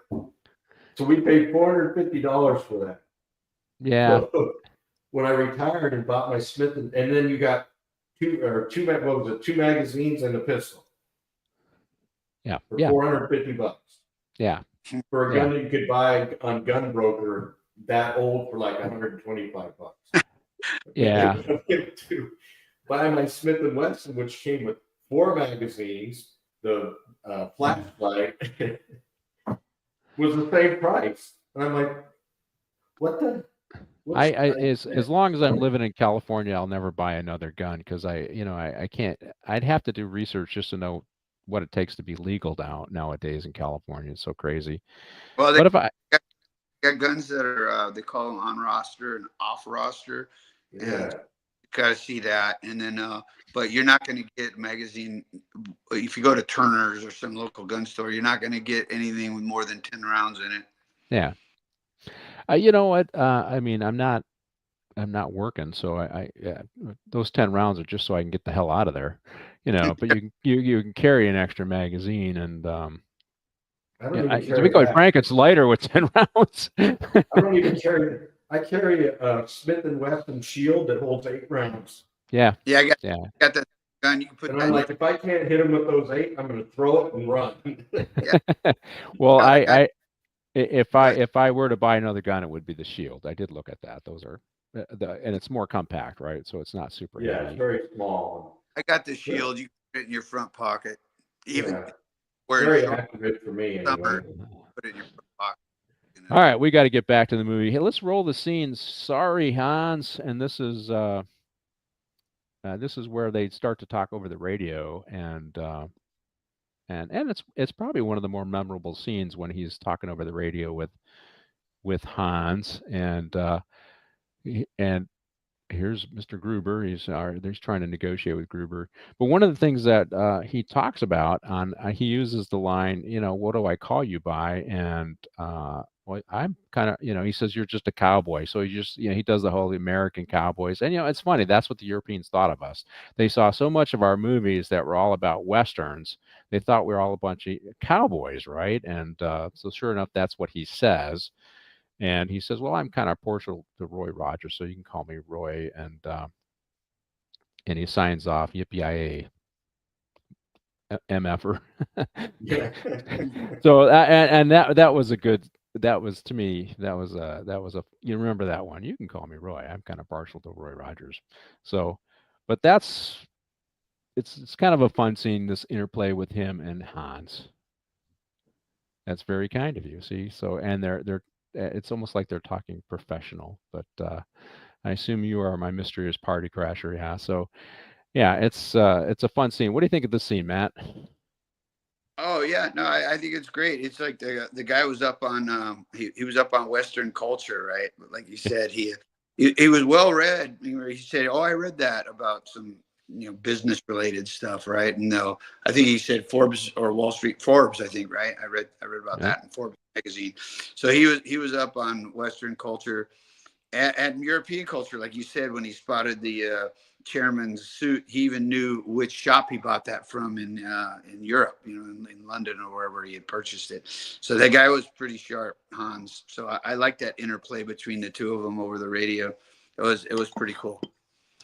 It made those entertaining, right? It wasn't that's why this is certainly an action film, but also a fun comedic, a little like 48 Hours with Nick Nolte and Eddie Murphy, right? That was an action film, but it was fun, right? It was fun to watch, and you see a little of that, right, Scott? Oh yeah, that's a great movie too. 48 Hours, Beverly Hills Cop. Beverly Hills Cop. Around that time period. Yeah, the banter back and forth between the good guys, between your partners, which is very true to form, and then also between the crooks and the good guys. I mean, but yeah, like Matt was saying, this was all the era of one-liners. All those movies have a bunch of different one-liners in them, and But Pat, it's pretty incredible if you really look back on it. During that period of time, which was like the meat and potatoes of my career and our career, all the cop movies. I mean, everything was cop, and then eventually it came into TV with the show Cops, right? And it just seemed like everybody was so fixated on it that I used to go home and have to turn off the TV because I didn't want to watch this crap. Yeah, I still don't watch a lot of cop shows. I don't watch any of these, CSIs or what's the one, the SUV or whatever it is, or FBU, or I don't watch any of that kind of stuff. Well, these action films, we'd all be in traction if we did everything he did for a couple of weeks, right? Just the fight scenes in some of these, you'd be dead. You got hit that many times in the head. Yeah, right, exactly, and you break hands. There's all kinds of things that happen when you do this. Yeah, Yeah, when you get into this stuff, but I do like the interplay between our two main characters. I think they make the film with some really good stuff, and this is a little of a side plot. The whole movie guy, I mean the news guy showing up. Yeah. That is, yeah, it's pretty good. It's fun. This kind of news thing, and you'll see at the end he eventually gets punched out, right? But these guys do show up. These stringers. Normally at this time of night you wouldn't have the main guy on Christmas Eve or whatever. One of these main whatever stringer guy. You would just have a stringer. So nowadays it's a guy shows up with a camera, takes the video. He might ask a couple questions, and then he sells that to the local network. So you don't have these network news guys running around hoping to catch the story anymore. That has completely changed in local news. In fact, I think it's now, if you are doing that, you have to do your own editing now too. So you shoot it digitally, you do your own editing, and then you shoot it in. So they've streamlined. I talked to somebody who's one of these local reporters who goes out and they've streamlined it all down, so that you have to kind of do everything. It isn't the same as it once was. And as you see in the show here, here's Al here. He's in his ditch. And he's also talking to John McClane as well, right? And this is the part where he says, he gets asked and he says, I think he's a badge and all that other stuff. But yeah, so it's a good interplay between our main guys and Al jumping in there. And it's a lot of fun. And obviously, I think John McClane is realizing this is bigger than just a terrorist attack as well. He's beginning to realize these guys are up to something. He just hasn't quite figured out. So anything else on the scene, guys? And we'll I just think it starts the relationship between Al and McClane. Yes. Yeah. And it's funny, Hans is just trying to ignore him. Right. He's just trying to ignore him and thinking one guy isn't gonna impact me. I still got my plan. I can still pull it together. And of course, John McClane's thing is, no, I'm going to keep pushing. I'm going to keep pushing. And I will say, a lot of guys would have done something. I don't know if they'd have been as aggressive in real life and doing this.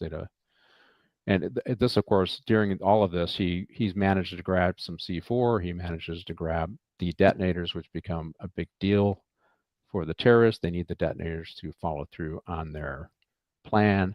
And so McClane is finally starting to have his impact as he interferes with all this stuff. And he's putting it out. They're well financed. They're slick. He's telling Al what's going on here. And pretty soon Al's going to be pushed aside by the deputy chief, right? And this is where he says, I think he's the badge, right? So kind of a little bit of a intimate relationship when he starts talking about that he shot a kid, right? Yeah, and that's why. So why you desk jockey? It's funny. Why you and for NYPD, I had a guy on one of my show, and he wrote a book, NYPD. I can't remember the subtitle. But he talked about, and he had all these little terms for the NYPD, and house mouse was one of their terms. And house mouse is somebody who stays in the station, doesn't leave, looks for every reason not to leave. They call him a house mouse. And he was a detective in auto theft. So he was out and about doing his thing. But he says, yeah, my brother was a house mouse. He didn't leave. He said, hey, I'm proud of it. I don't want to go in the field. And so I just thought Al had become a house mouse after his shooting. But yeah, he tells a story about he accidentally shot a kid.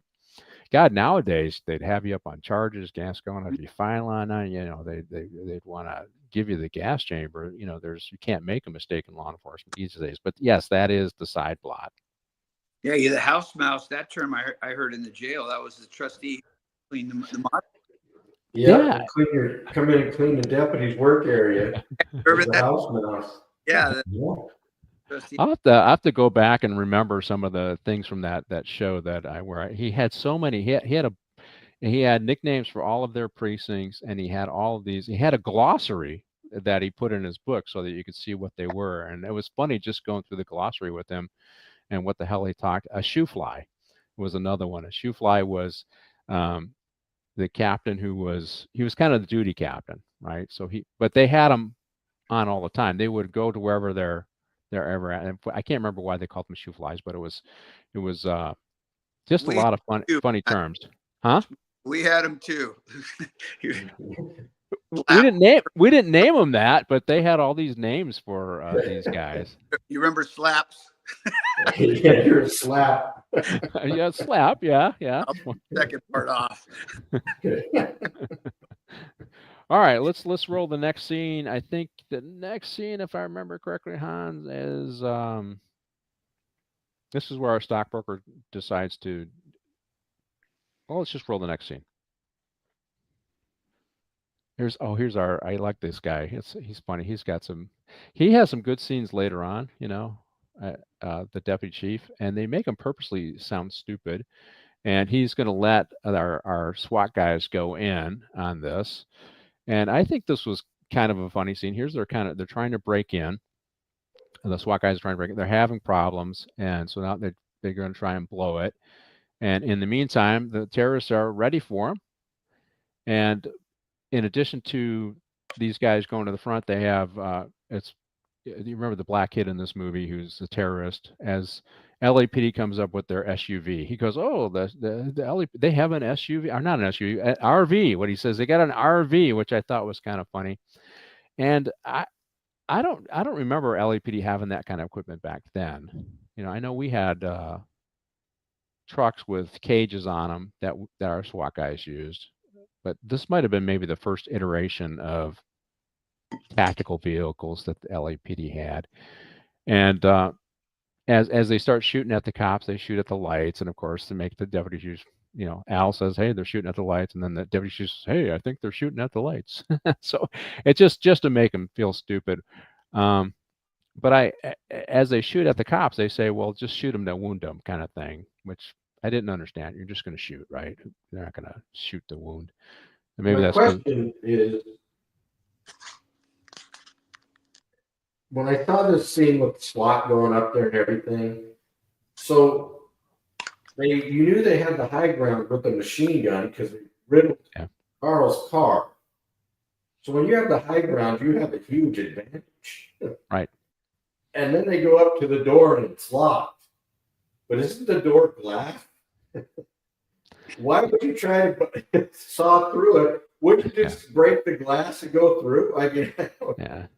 Yeah, just put a charge on the glass. But you're right, Scott. They would be going in two different ways. They'd be going on the roof because there's a helicopter pad, right? They'd drop people there, and once they did that and they got distractions going, then they would probably go through the front. You'd have a two-prong attack, and now he's got to divide his forces to get the cops coming in from both directions. And here it's like they're all stacked up waiting for the guy to cut through the middle of the door. And it's like you could have just blown out all the windows, but Yeah. Well, I think this is this the scene? I think this is the scene where he drops our hero drops the C4 down the elevator and it blows up. And I think this is also a very funny line that the deputy chief has, where he gets on the radio and he's yelling at McLean, and he takes the radio away from him and he says, "Hey, we got 100 people down here and they're all covered with glass." I thought that was hilarious. So I don't know who is writing this stuff, but one, I don't think that a real commander in our department would have been commander back then. LAPD's, I think their 1-stars were called deputy chiefs back then. I don't think anybody would have said that, but I think it was a funny line. It just kind of set the tone. Yeah, we worked for somebody who would have said something like that. Oh, did you? I didn't run into anybody who would have done. You couldn't think of our captain that we all know and love would say.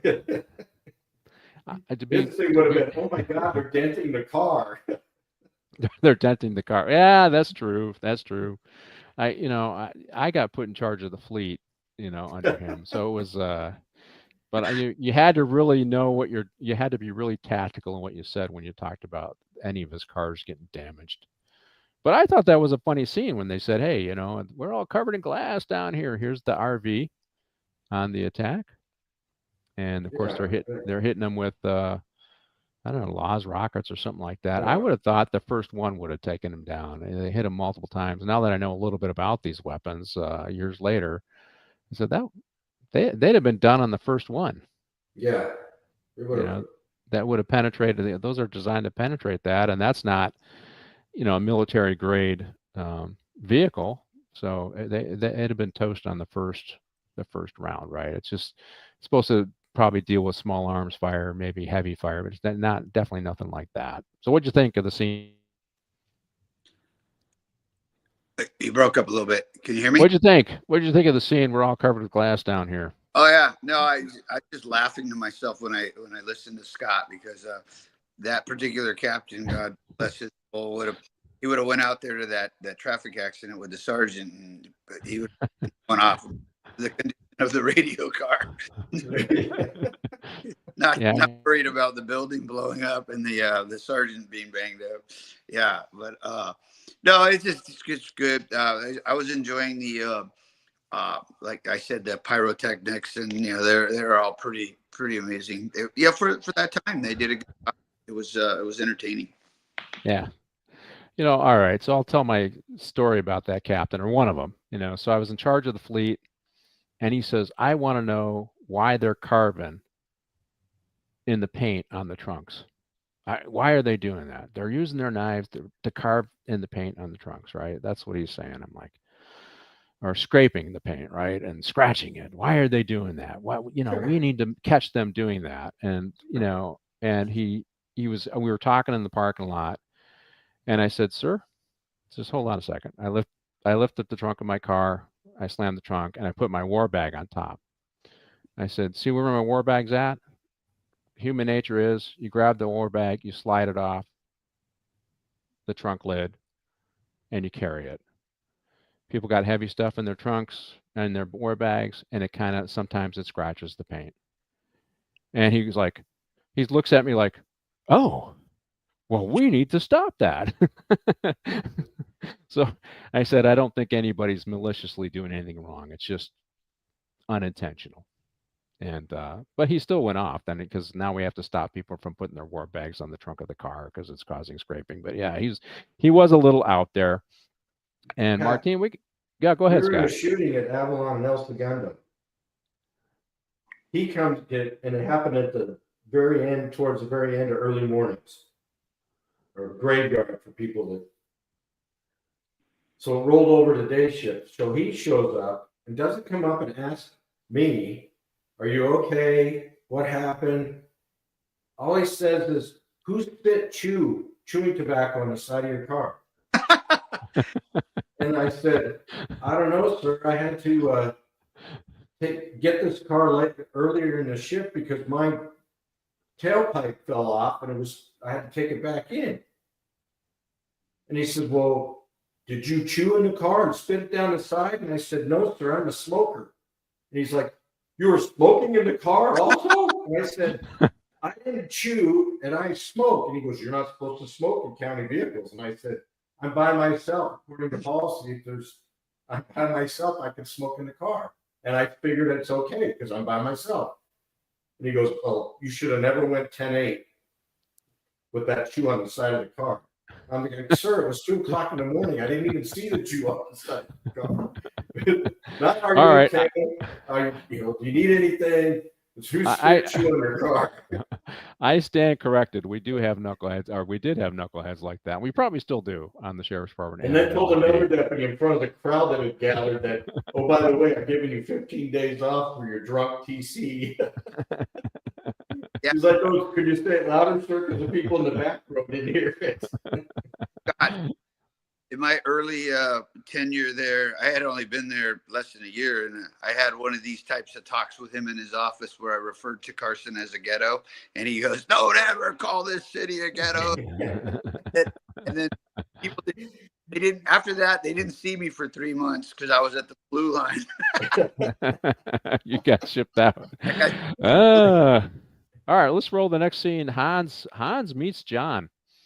So this is where Gruber and he quickly switches to an American or an accent that is less obvious because he knows he's meeting John McClane here, and because he went to check up on making sure that the explosives were available, which has surprised me, but that he was going. But you have to set up this thing where they meet each other.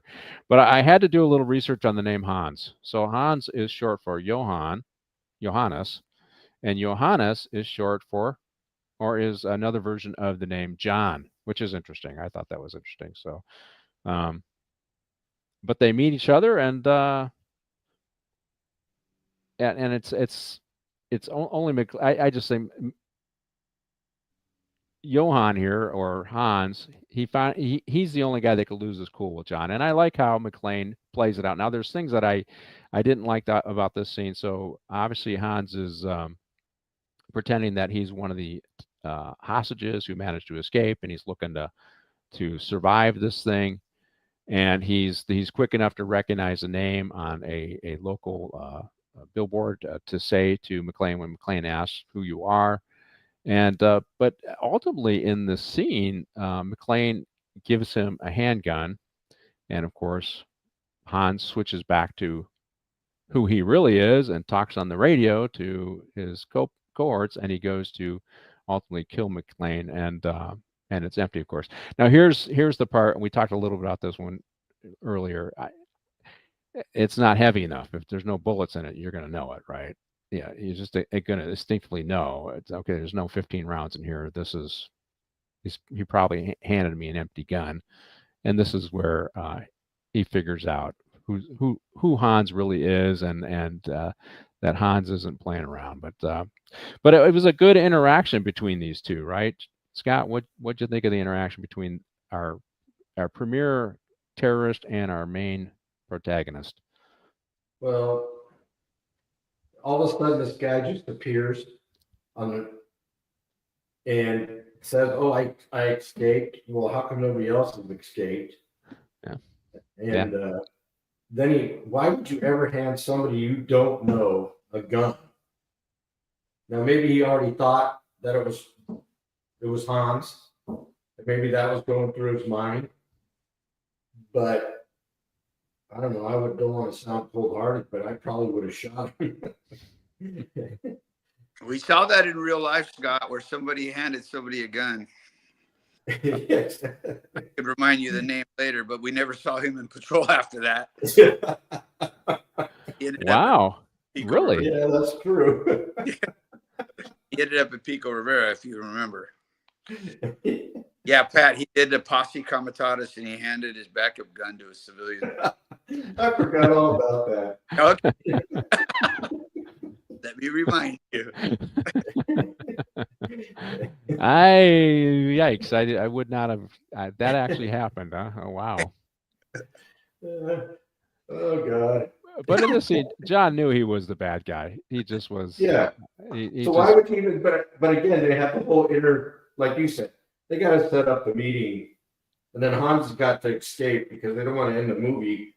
They have another 60 minutes of movie to go, so they don't want to end it early. I think one of the lines I missed also was when I think John McClane is. It's when Carl's trying to get him right, and he's in the ductwork, right? And I think he says, Right.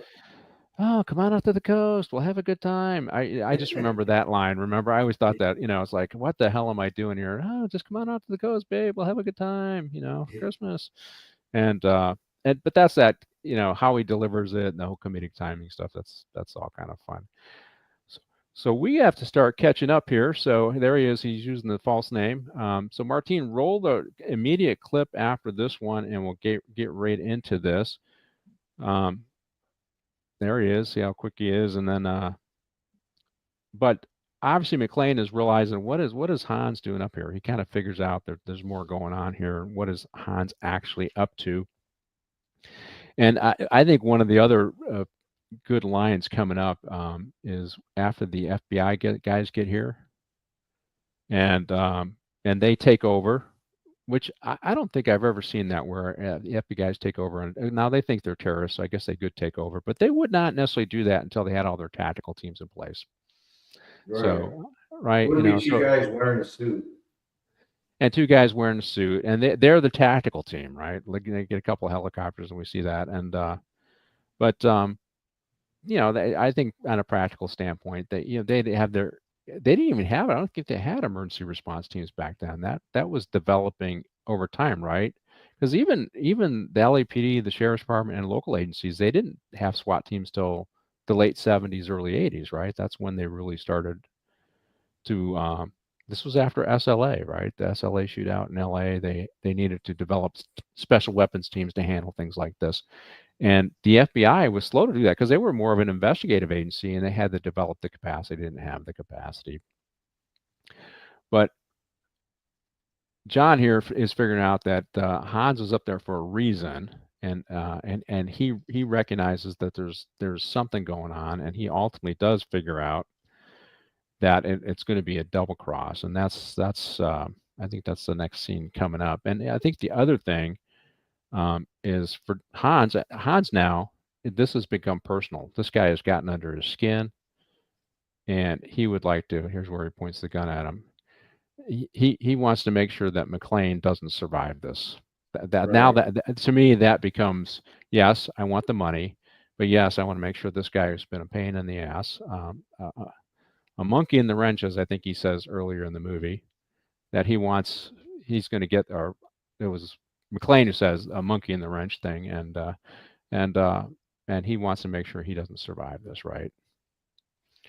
So there he is. No bullets. No bullets. It's no bullets. Ah, let's see. What do you think? I'm fucking stupid, Hans. You were saying, and then this is where somebody else shows up, right? Yeah. So, and this is he actually gets the detonators back, and they're able to get back on with their plot. Let's roll right into the next scene.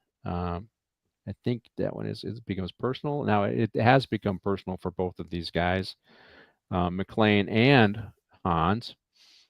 And this is where he begins to think, well, what was Hans up to on the roof? And he realizes when he sees the FBI guys coming in that it was a double cross. He sees the people going to the roof. That's eventually what happens here. And he realizes that there's a double cross going on and that they're going to actually kill the folks. And Hans explains, he's got to make everybody think that not only were the hostages killed, but all the terrorists were killed, so he can escape with the bearer bonds and live on a beach.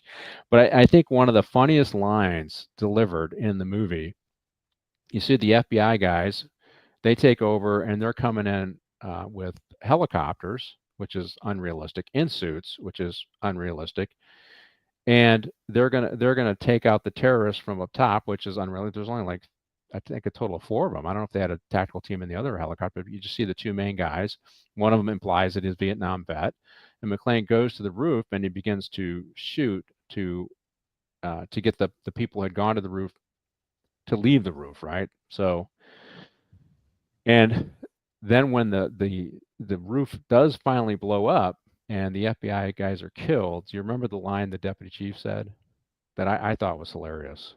He says, "We're going to need some more FBI guys." So, and so they made this deputy chief. He was this dumb guy, right? But he had some really good, just one-liners he got to deliver. And of course, Hans here, he does find out that Mrs. Gennaro is actually Mrs. McClane, and he's going to use her to lure John down because he's going to make sure John doesn't survive. And given who he is, he's going to make sure that Mrs. McClane, Holly, doesn't survive either, right?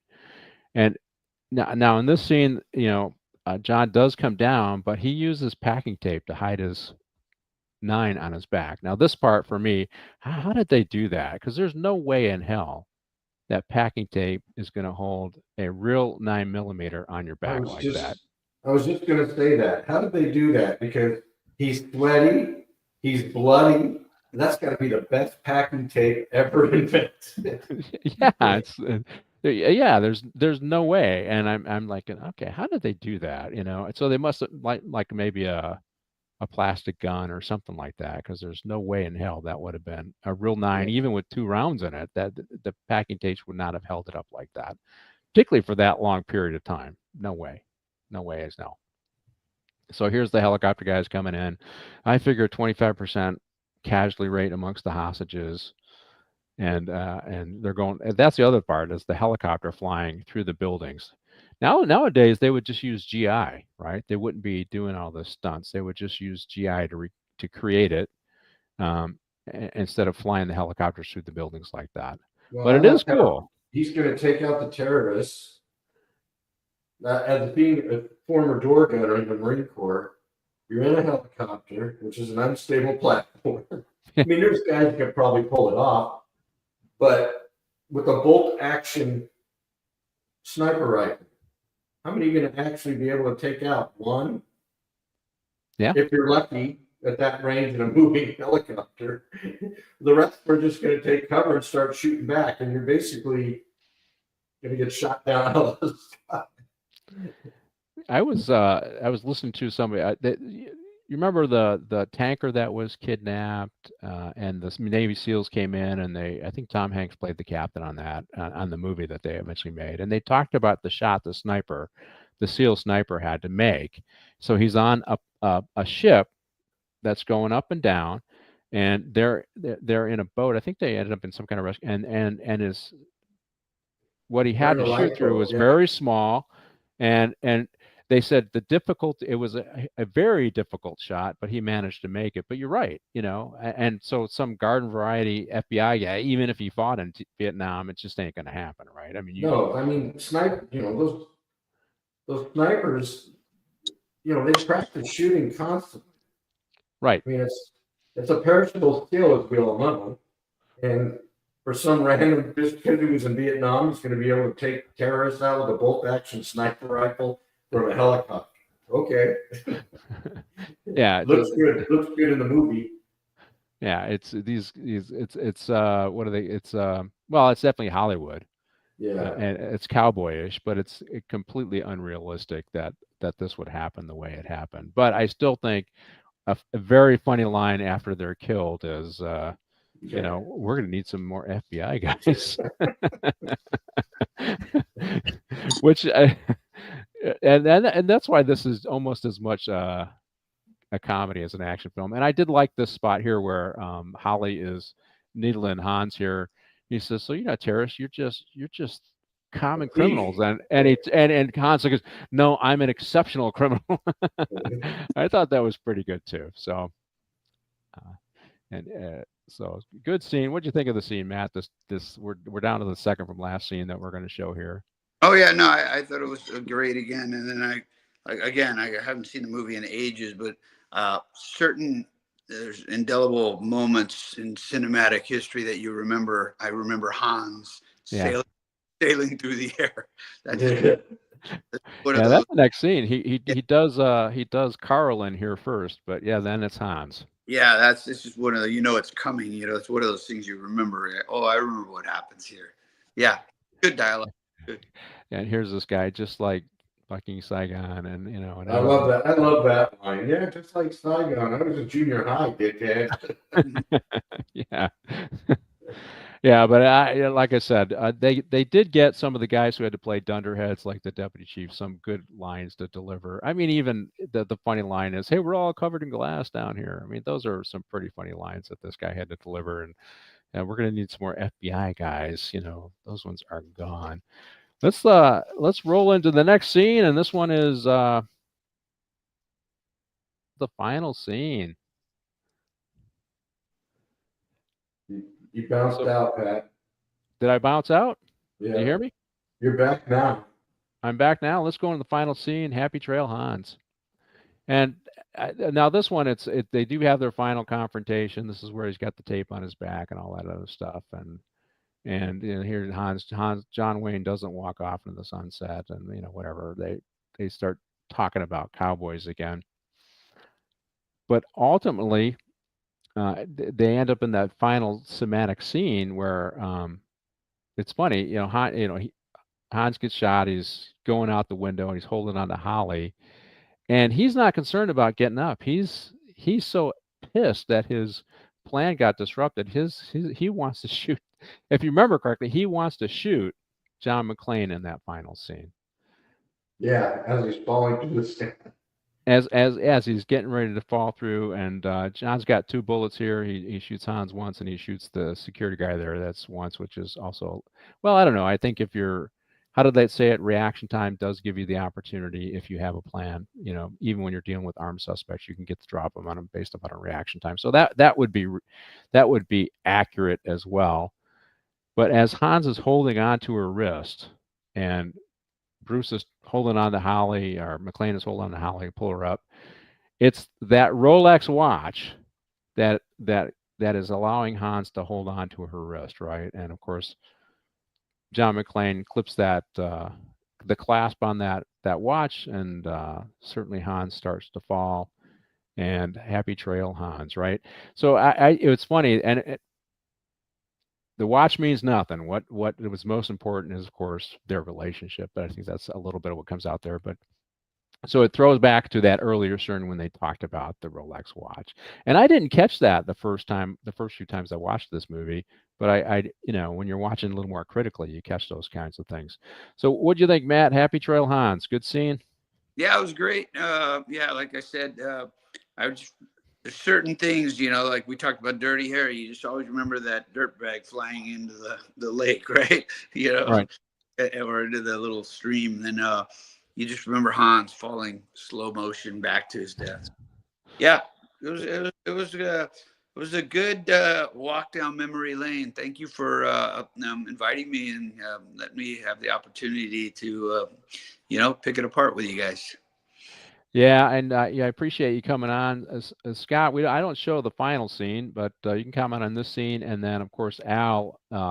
Carl is not dead, and he ends up coming down to kill John McClane, and of course Al pulls his gun and finishes Carl off with his 6-shooter. Yeah. So it comes full circle. He can go back in the field. He's overcome his drama about shooting anybody else again. So they kind of tie up all those little subplots, right? And Holly Gennaro punches out the reporter. So it was a good, funny, entertaining action film, right, Scott? Well, even Dwayne, the deputy chief, when Hans is falling through the air, says, "I hope that's not a hostage." That's right. Yeah, that was another funny remark from him. Yeah, that's Yeah. But yeah, I watched this movie just a couple of weeks ago because my wife and I like to watch these old 80s and 90s movies. And it was on one of the local networks. It's a 2-hour film that's turned into a 3.5-hour film with the commercials. But we enjoy them. But yeah, it's a great movie. I mean, I've always enjoyed it. I think we saw it in the theaters when it first came out. But no, it's punches out. I like how they roll the reporter into the second one. Oh, and yeah, he does so. And I think I'm gonna do the first 3 here in the next couple weeks here. So I'll see if I have to tap into you guys again, I'll let you know. I'm just gonna kind of spread the wealth around and see if I can get Johnny B on again, and because I have a feeling I'll be doing some repeats on Christmas Eve and New Year's Day, so I wanted to have them ready to go. In fact, I know I'm going to be out of town for Christmas Day or New Year's Eve Day, I think. So, visiting the grandkids. But yeah, this was a fun film, and I enjoyed it. And you know what? Thank you for joining me. I think we'll just watch the rest of this clip roll, and then we'll finish up. I think that's it. Martine, I think we're done with the show. You guys stick around for a quick debrief. That won't take very long. And Martine, you can take it away.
Thank you.